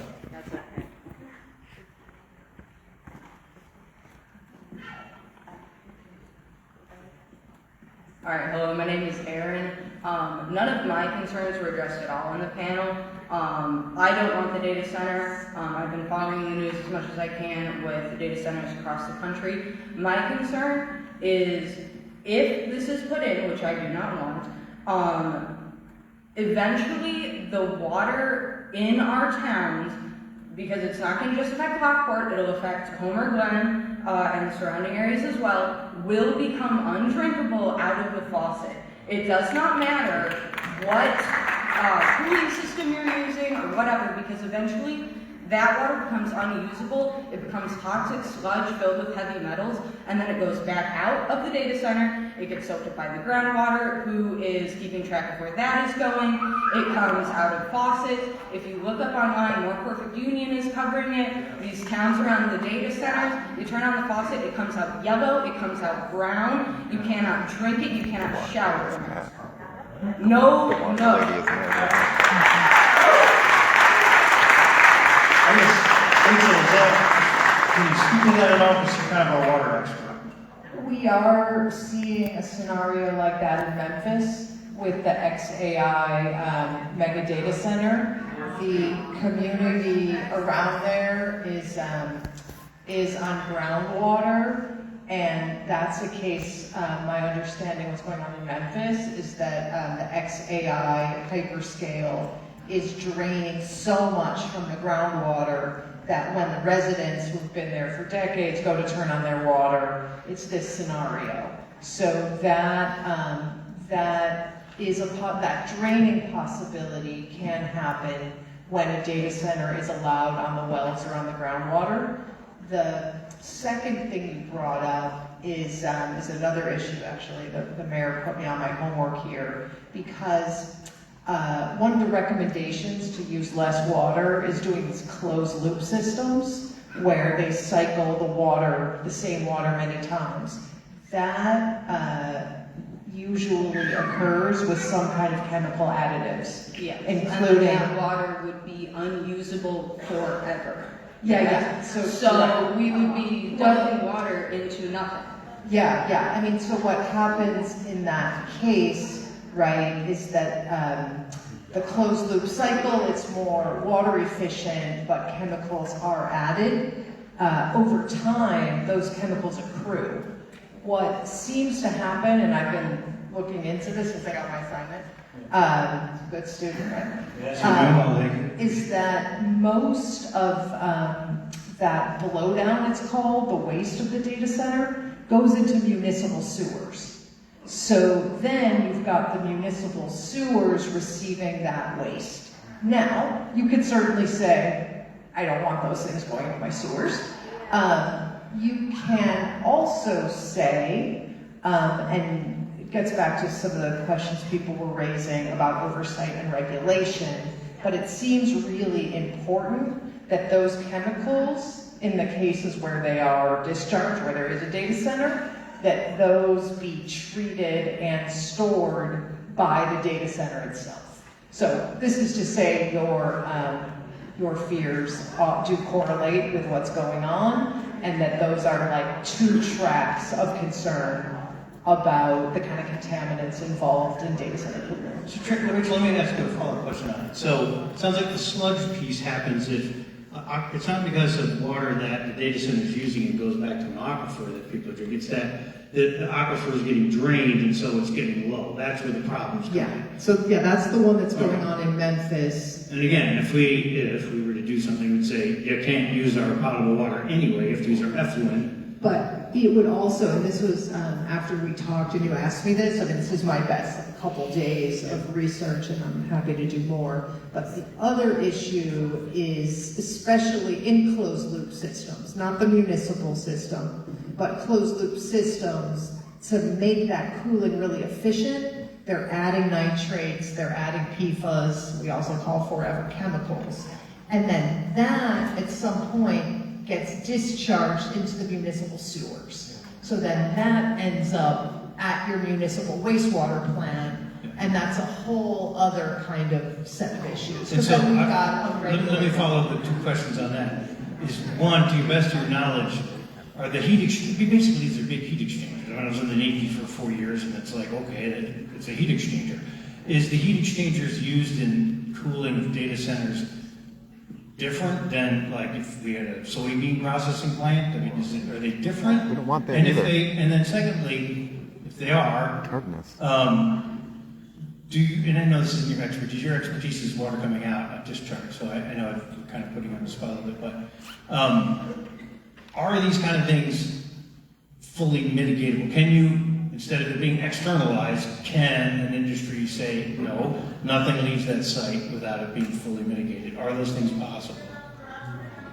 I think it's possible, but we're in a bit of a bind from a regulation point of view, because we just had the forever chemicals. We worked so hard to get listed as contaminants G listed. So that's difficult without a federal EPA behind one.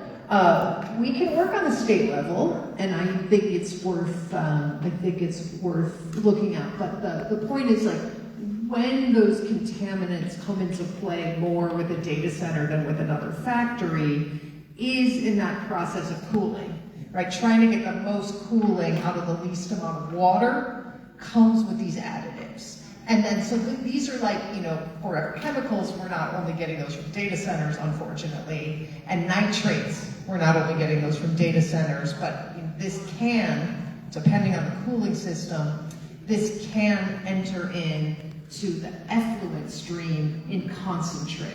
I got you. And maybe we're thinking, Aaron, this is great. Yeah, and so, I but I have one more think it's the risk follow of up that with being it. leached into our groundwater. Oh, sure. One more follow up here on that, and that is, it's okay. Poor I lost guy. my train of thought. Let's go to the next question. People want to hear from people. So, Mark Stewart, are you? Yeah. Oh, yeah.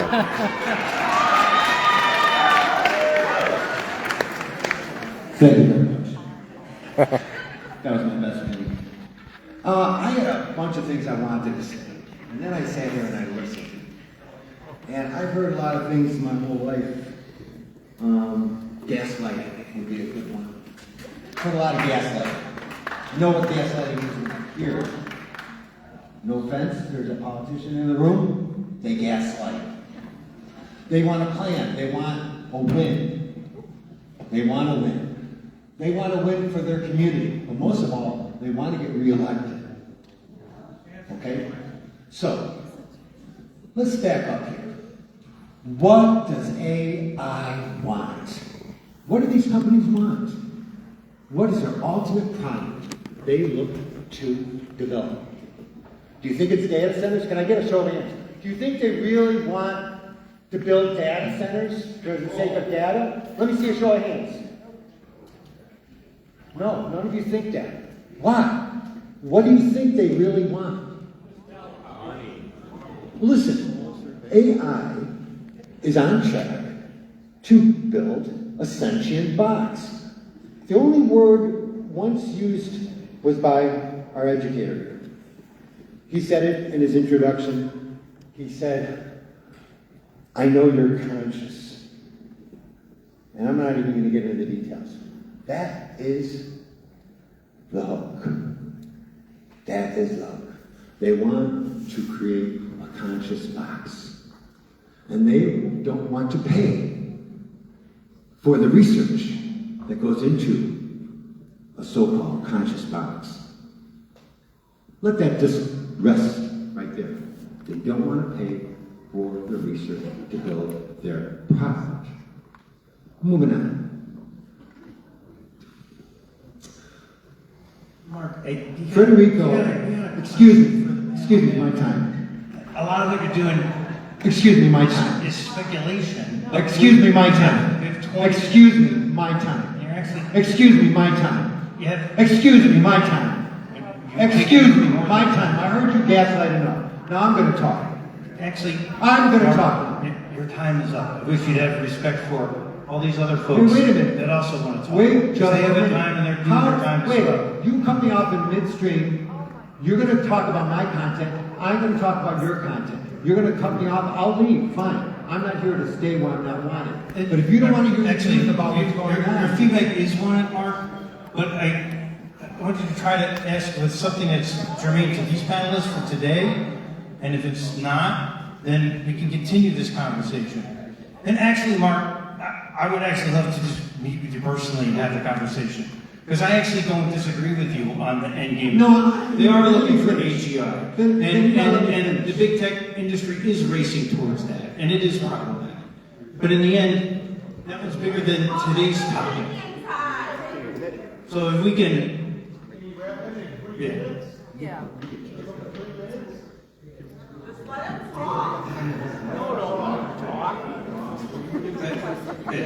It's bad optics, man. It's real bad optics. can I reclaim my time, folks? I guess we can do it this way. So, do the rest of you folks want to give up your time for Mark? And that's perfectly fine. But we can be correct last week. You know what? So if we can.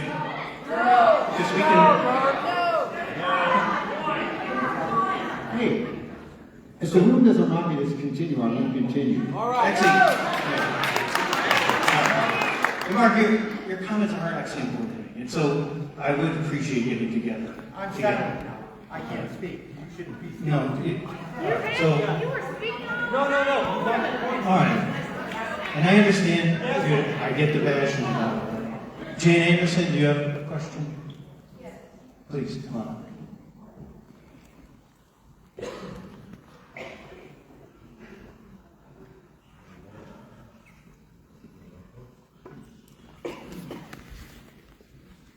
My original question was going to be on water, but you pretty much covered that with a few things that should be worked out. So, my next question is, what about the health consequences, particularly to the neighborhood that this thing is?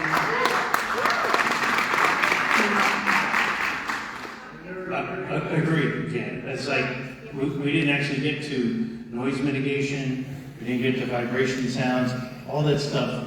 That's what it said when we talked about in the beginning, the 5 big topics, kind of environmental impacts is huge. Not just water, but it's like sound, vibration, all those things are essential.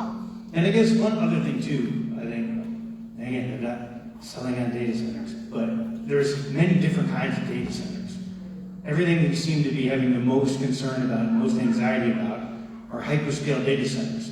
Kind of that large 1.8 gigawatt. That's what it says in the paper. Yeah. Nothing like that would ever even fit here anyway. And it's like, is there, as we go through this conversation, there's still the need for those smaller edge compute data centers like we're all using right now with our phones. Is that kind of level of a data center, which was originally given, an acceptable use by our committee of citizens, is that still something, or we've just gotten to a point where none of it works, which is fine too. But those don't have the same sound and mitigation issues that these large hyperscales do. It's kind of like, again, when you go back to the railroad, we all like a train station when the railroad came through. We all like getting on the train. But that doesn't mean we have to accept an intermodal rail yard and a giant roundhouse. Those are totally different infrastructure pieces, but for the same industry.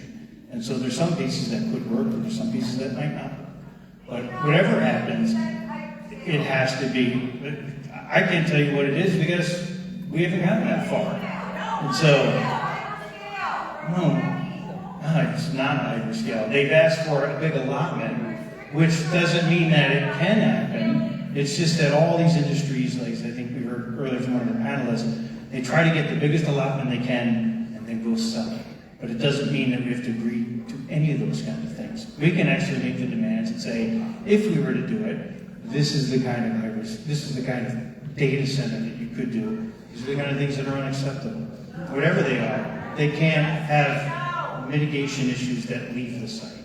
And that, we've all agreed, even as a council, in just a small discussion. Are there any issues with cancer? I Data centers? You guys can all say yes.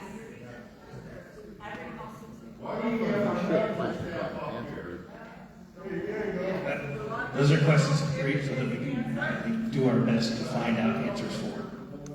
So thank you.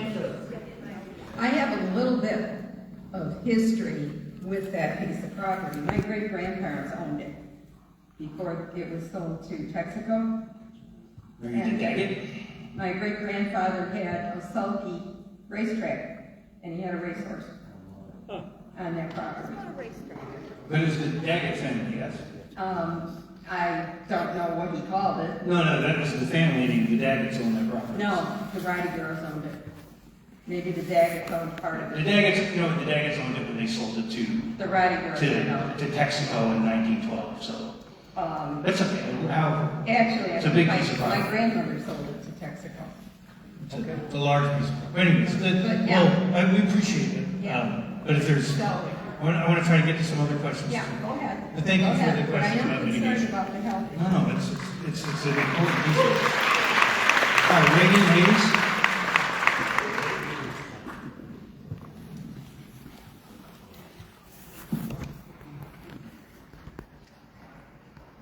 Hello.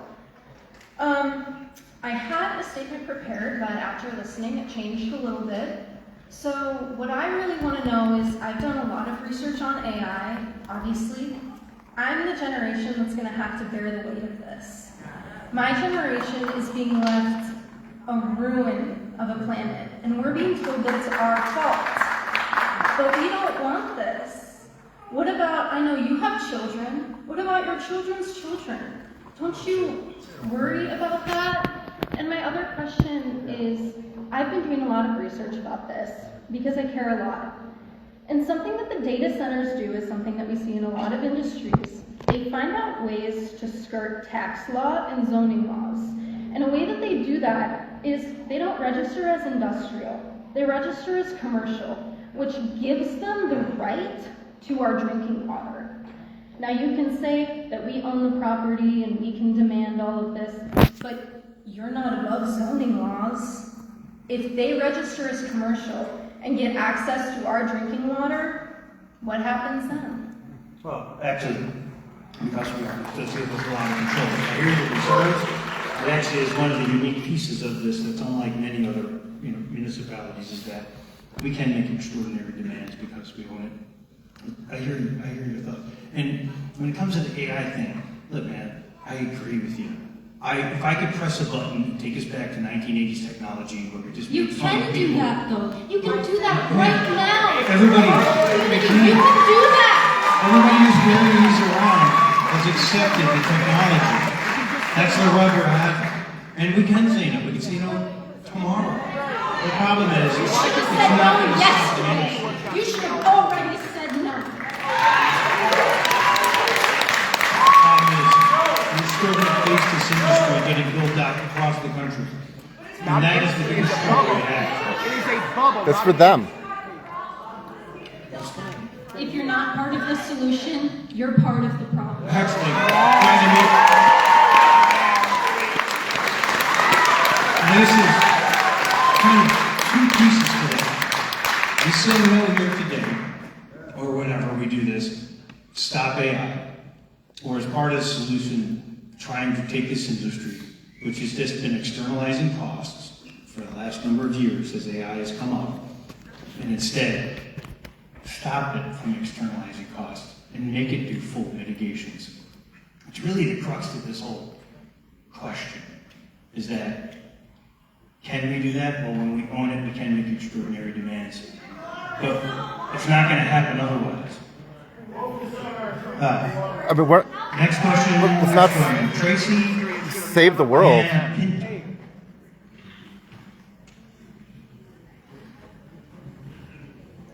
Hi. I appreciate this opportunity. Before I make my statement, I had a question. When was the LOI signed? I'd say whatever we did was about 7 months ago. September 25th. Okay. Only if we choose to. And it expires July 1st.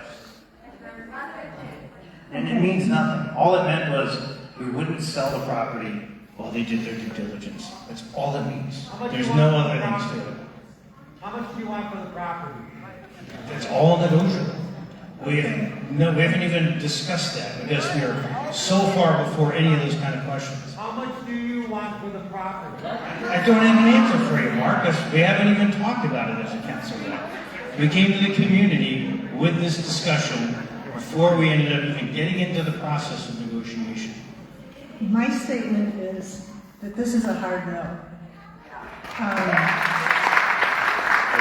We talk about the water, but I am on a well. I don't have the luxury of my water being purified by the city. I already have an extensive 4-part water treatment in my home. It's already expensive. I don't want my water more messed up. I don't want to hear the noise. I live on High Road. I would hear anything that goes on in the Star Business Park. And most importantly, you said that you have, since Lockport owns the property and in representation of Lockport, you can make demands. But we both know that is not how negotiations work. There are 2 parties involved and they each want something and there will be compromise on both sides. I don't think that we should even step into this quagmire.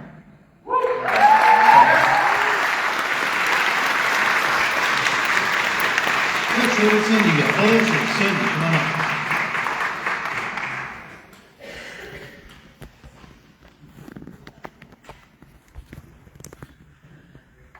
As Steve said, I do want to thank Steve for one thing, for purchasing behind Chevron Texaco. My name is Sandy Brzezinski. I've worked with CARE for 30 years on that property.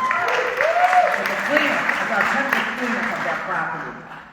CARE for that many years has worked diligently and continues to work because we want that to stay clean. And I use that term clean loosely because it's to a certain standard. CARE worked and wanted it to a higher standard. But we do have to thank Steve because they were literally bringing in a trucking company. But it was through CARE's diligence for the last 30 years that it was even there to be able for the city to purchase. I just want to get that straight. I have a couple statements to read, but they had a card that you had to sign. And or you had a circle, and I circled the data center. It's okay, Cindy. Yes, but I wanted to just label, I know there's limited time, I wanted to label, tell you the concerns. And the concerns, basically, not only for CARE, but for myself personally.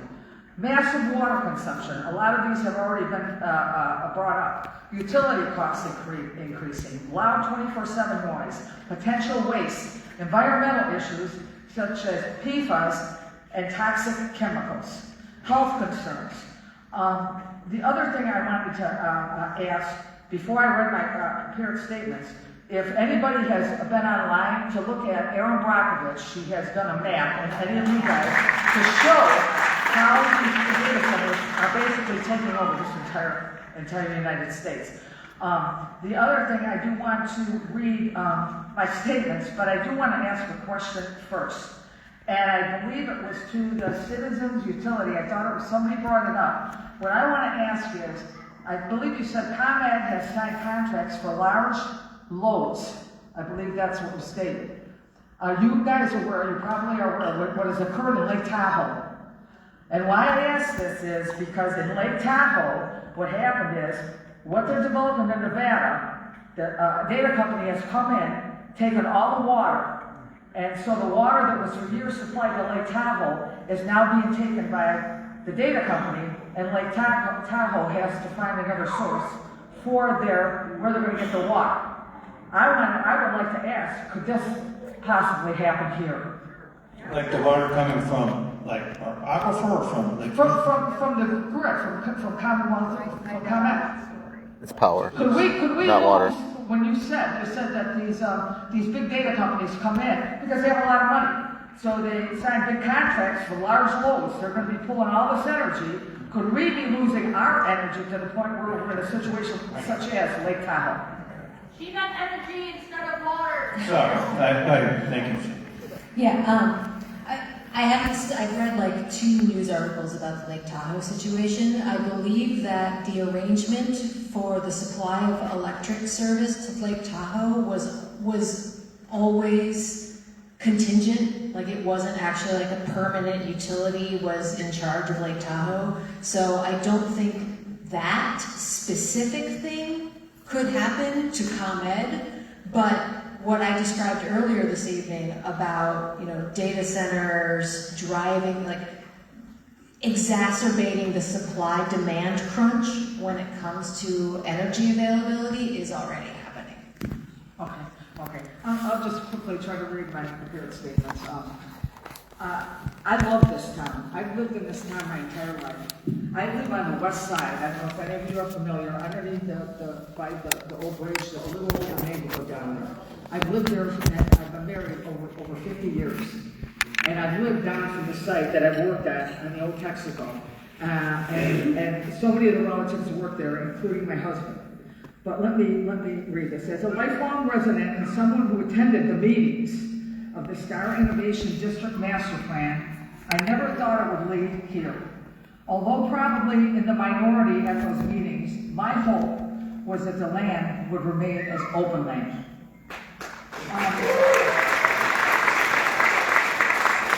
I would like to make a recommendation. Since we seem to have so many residents interested in the site, at the municipal level, I would love to see the Star Innovation District Master Plan reopen along with zoning for that site. I know in the Facebook post dated May 6th about the workshops, our mayor said, and I quote, "But I hope people at least understand that this discussion is coming from concern that we either get rolled by an industry bent on disruption or find a way to make it work for us. Personally, I find it sad that the idea of a false dilemma would lead us to this point."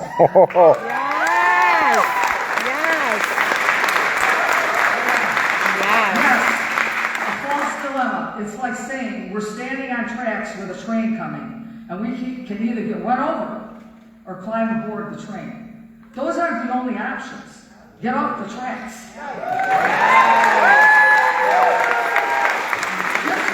Just like getting rolled by an industry or, quote, making it work for us aren't our only options here. People often bring up jobs with something like this type of development. I think for this development, I think it's hypocritical to talk about bringing jobs, temporary at that will build a facility that could potentially put people out of jobs.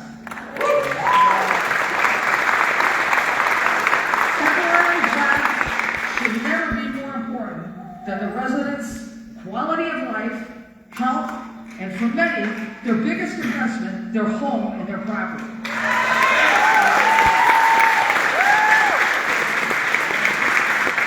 I will end this with myself as a resident for a lifetime, and on the west side for 50 years, as a director in care, we oppose this as it stands, especially without regulations, but I would bring back the jobs. If you want jobs, and I bring this to all any elected officials in here and everybody, if you want jobs, build a second bridge, put some of this energy into that.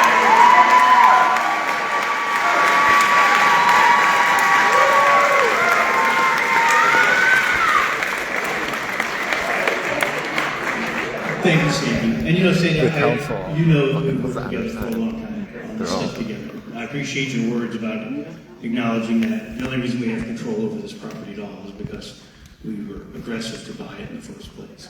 And, when it comes to things like the bridge, I get it. You know that we don't have control over the bridge. You know that it's a state right. You know that we've worked hard with the county. The politicians got to stop flapping about everything, and now data centers. Lockport needs another bridge. I don't disagree with you. Trying to work with the county executive on these things is actually what has to happen. So I can't build a bridge on a state road. But I hear you, and I understand the problems with that. Ray, you got some comments?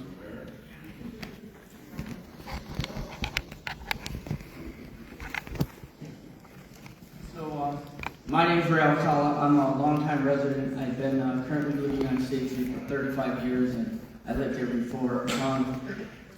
I'm very concerned because 2nd Street is about a 5-minute walk from my house.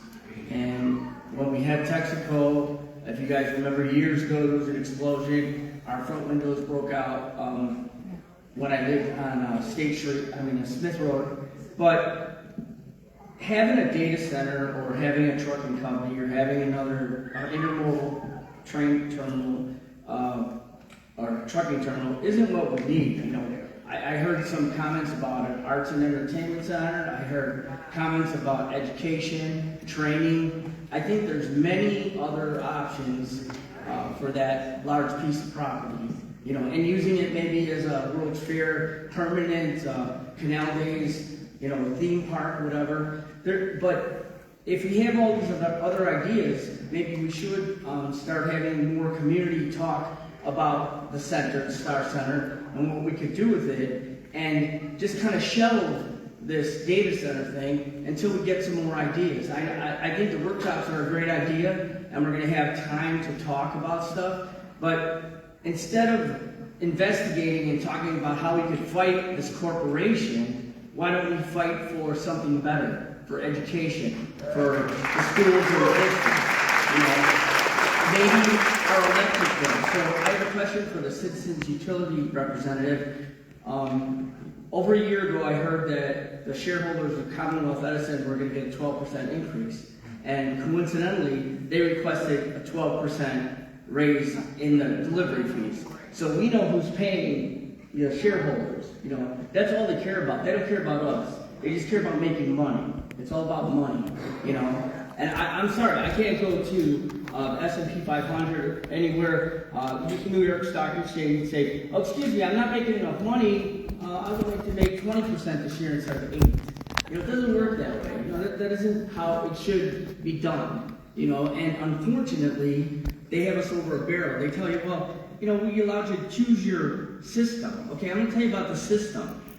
I had a property in Romeoville between the Des Plaines River. It's a beat-up old civil building. It's right across from Citgo, and it's right next to the Next Gen. When I bought it, they had 4 years to clean up the old Next Generation plan. So I figured I had 4 years to fix my building. Well, Romeoville, 90 days after I bought the building, gave me 14 violations after I had applied for a FOIA, and they had told me that there were no violations on the property. But that's another story. But I'm just going to say how what you perceive and what you're told is not always what the truth is. And I had to sell that property back to Romeoville, and now they're supposed to make it open space because there's 7 acres of forest preserve land. But, you know, my bill went from $28 for my, $32 for my total bill to $28 for all my charges. My supply charge and delivery charge. I had a bill with no kilowatts, and my bill was still $32. I got a $32 bill with my taxes with no usage. I turned off my power, and I still got a bill. So I don't understand how you can be paying, you know, twice as much money for your electric, and you're not even using any kilowatts. So if you could address the kilowatt part. Let's talk. Yeah. Okay. No, this is my life, and it's an uphill battle. You know, we'll talk. Okay, and it sounds like a very personal kind of question. So yes, maybe Sarah can help you with that. I go to all the car shows. I'm there every Monday, and I want to thank you for what has been done in the downtown area, and that is something that, you know, we should be proud of, because other communities like Plainfield and St. Charles, they've always concentrated on building up their neighborhood. And we had 7 thrift stores at one time in downtown Lockport, besides the burned out buildings. And now we have a decent area where we can take our friends and our family, and people that come to my house want to go to Lockport. So, you know, I want to thank you for that. And I appreciate the kind words today. It's really about a good cooperative council and a good staff, so it's a team effort. So Cooperative council, huh? Mr. Badge. weird thing to say.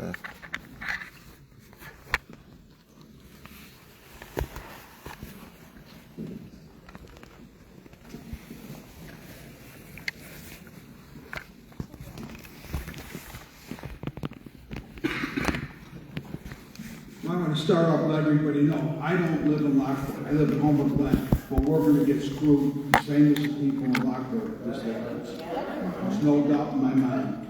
And I'm going to tell you something.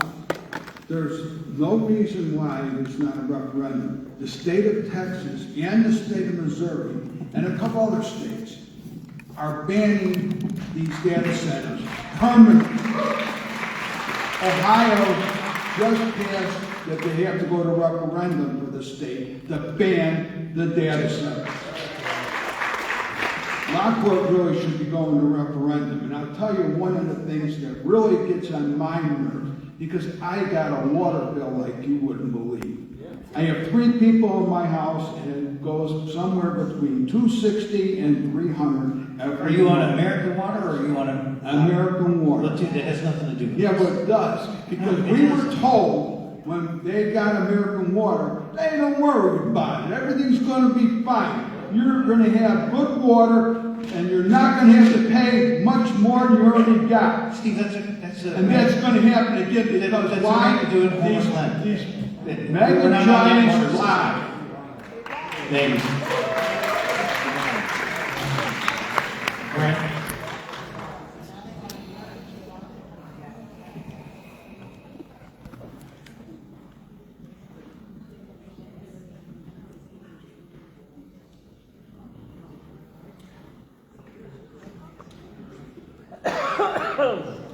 I want to thank everybody for sitting out here for almost 3 hours. Give yourself a hand.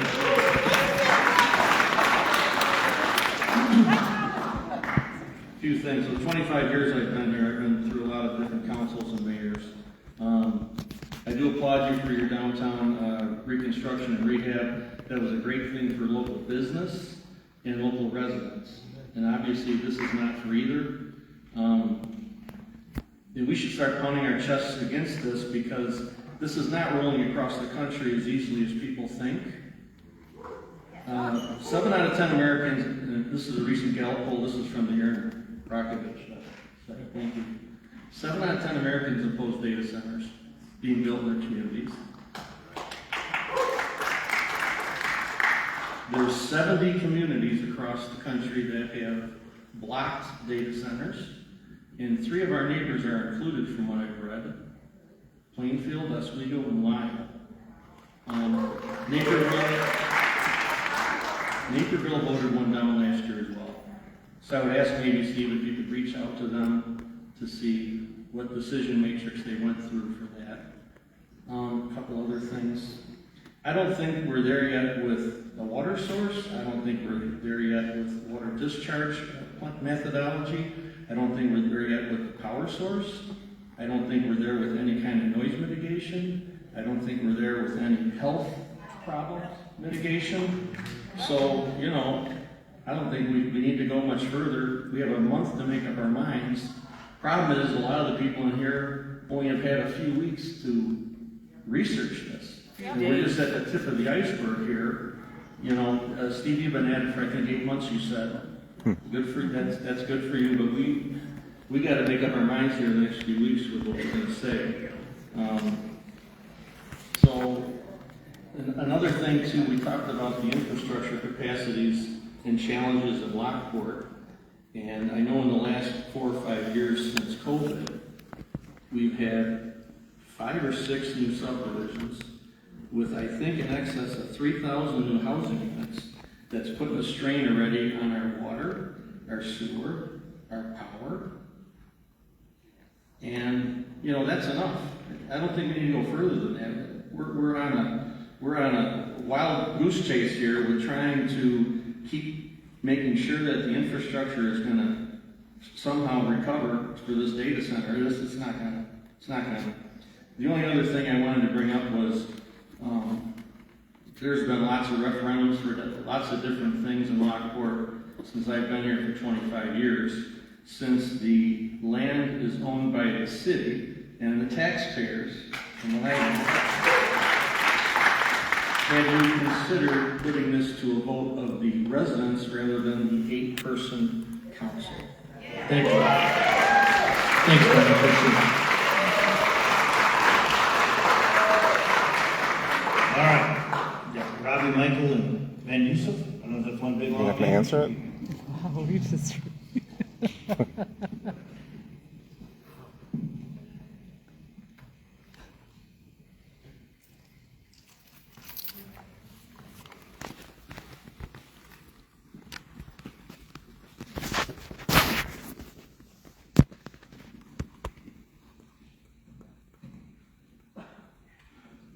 My name is Rabbi Michael Ben Yosef, human rights activist in Chicago. I'm not a resident of Lockport. I came here from Chicago to stand with the citizens of Lockport.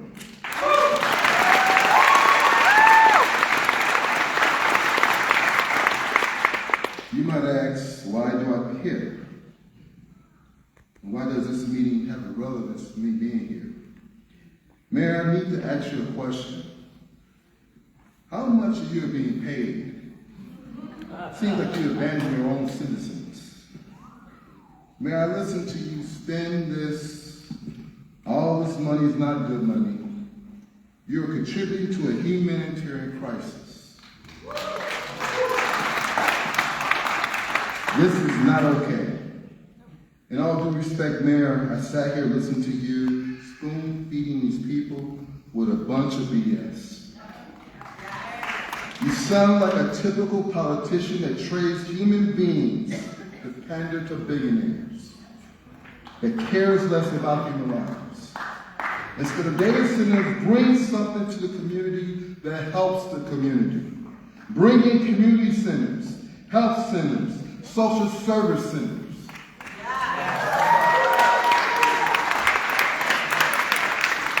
To the citizens of Lockport, I implore you, vote him out. I'm here to stand with the citizens of Lockport to say no to data centers. I live in the south side of Chicago, and there is much pushing for data centers on the south side and even in the west side of Chicago. Research indicates that data centers are disproportionately located in communities with high social vulnerabilities, poverty rates, and existing environmental burdens. Let this be clear. These billionaires are not putting these data centers up north on upper neighborhoods. They are putting these data centers in poor, disvested neighborhoods on the south side and the west side of Chicago where the poor lives. They want to put these data centers to use us, the people of color, as a guinea pig to bring forth this racism in our communities. Over 10 million people rely on Lake Michigan for their drinking water, the largest public drinking water supply in Illinois, serving around 6.6 million residents in Chicago.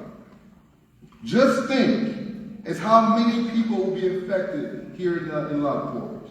Robbie, This if is you more could wrap it up. unethical, just pure I have a greed. couple of residents. These data centers must end. God bless.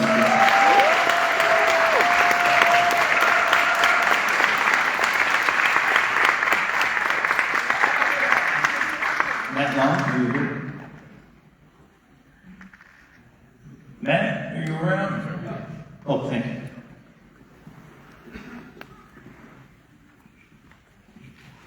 So I don't really have a question because so much of it is speculative, and there, I could ask a question. A lot of people ask questions, and you're going to hear the answer that you want to hear from those billionaires, from the data companies. They're going to tell you what you want to hear. It's going to be lies. It's going to be smoke and mirrors. They're going to tell you one thing and do another, and that has happened over time, and it's happened from corporation and industry on this planet and in this country over time. And they've done it on the backs of the people who can't afford to fight for themselves.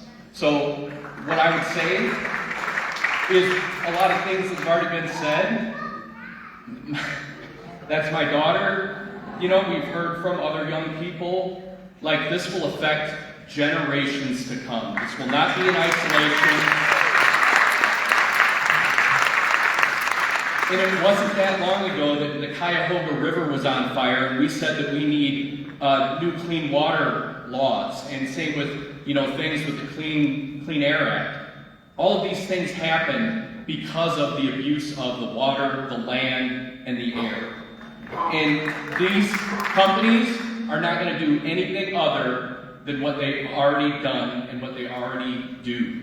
The last thing I'll say is I have a sister-in-law who battled cancer, leukemia, after a spill in Downers Grove where she lived, and she got a big settlement from that. But that's just a drop in the bucket for them. They'll pay a fine, they'll pay a fee, they'll pay you to make you go away.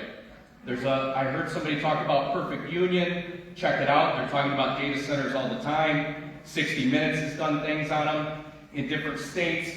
That data center, we already heard it, those diesel generators are running around the clock at night. And then those companies tell you they're not, and then they send up drones that are taking that footage, and that footage is giving them infrared, and they can see all of those different diesel generators running at night, even though the companies say they're not. The last thing I'll say is I also know a family in Lamont, and that little girl is also currently battling leukemia. My daughter turns 5 here at the beginning of the next month, and that little girl is a year older than my daughter, and there will be nothing that happens in isolation. You can't drink money, you can't eat money, you can't breathe money.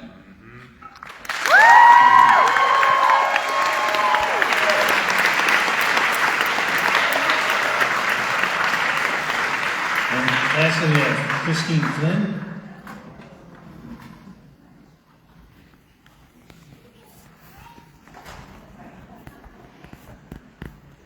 Hi, I am a resident of Lockport. I'm also the Director of Clean Energy at the Workforce Policy Lab out of Northern Illinois University. I was so glad that jobs came up because that is something we're hearing a lot from data centers. They can sell communities that we're bringing in thousands of jobs. Oftentimes we're seeing temporary jobs at construction, and then during operations and maintenance, they drastically fall off. I think that the Star Innovation District would be a fantastic place for workforce development. It sounds like you're already working with JJC as well as Lewis. Both of those are recipients of Climate Equitable Job Act funding. And it would be phenomenal if we could use the Innovation District as a workforce hub, not necessarily for AI reskilling, because I think that there's not significant jobs, although I know IBM is bringing 700. That's kind of a drop in the bucket when it comes to how many jobs we need. But we know that we're likely looking at needing about 150,000 jobs by 2050 to reach our goals that are set out by CEJA. So if we could repurpose the Innovation District to push forward decarbonization jobs, energy efficiency jobs, things that we need right now that will make a real impact on the energy bills of everyone in this room, that would be a phenomenal use for that district, and I would highly support that.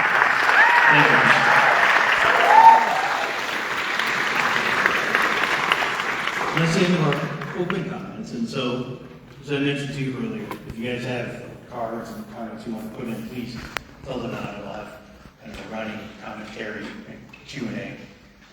And, just go off of Christine's comments about repurposing the Star Innovation District for education and all those other aspects that you mentioned.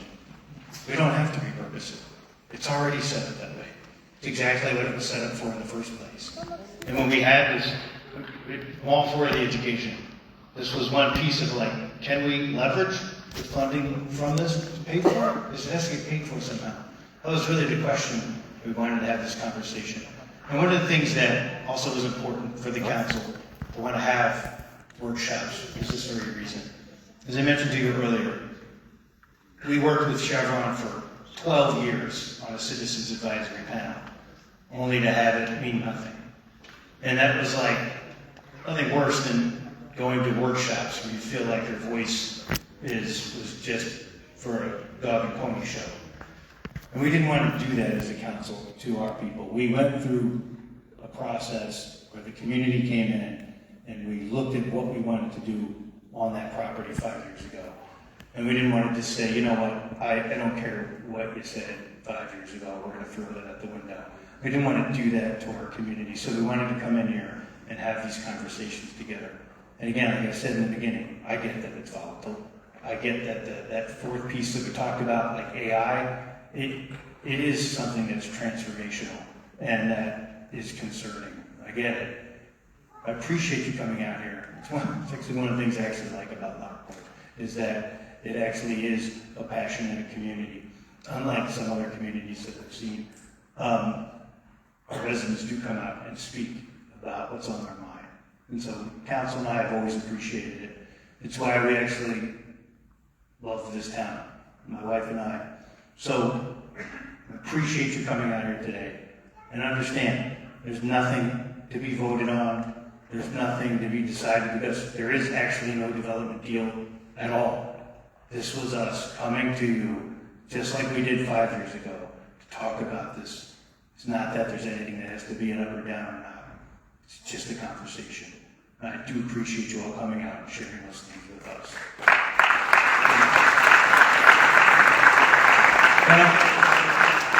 I want to thank our panelists for coming out. Thank you for coming all the way out.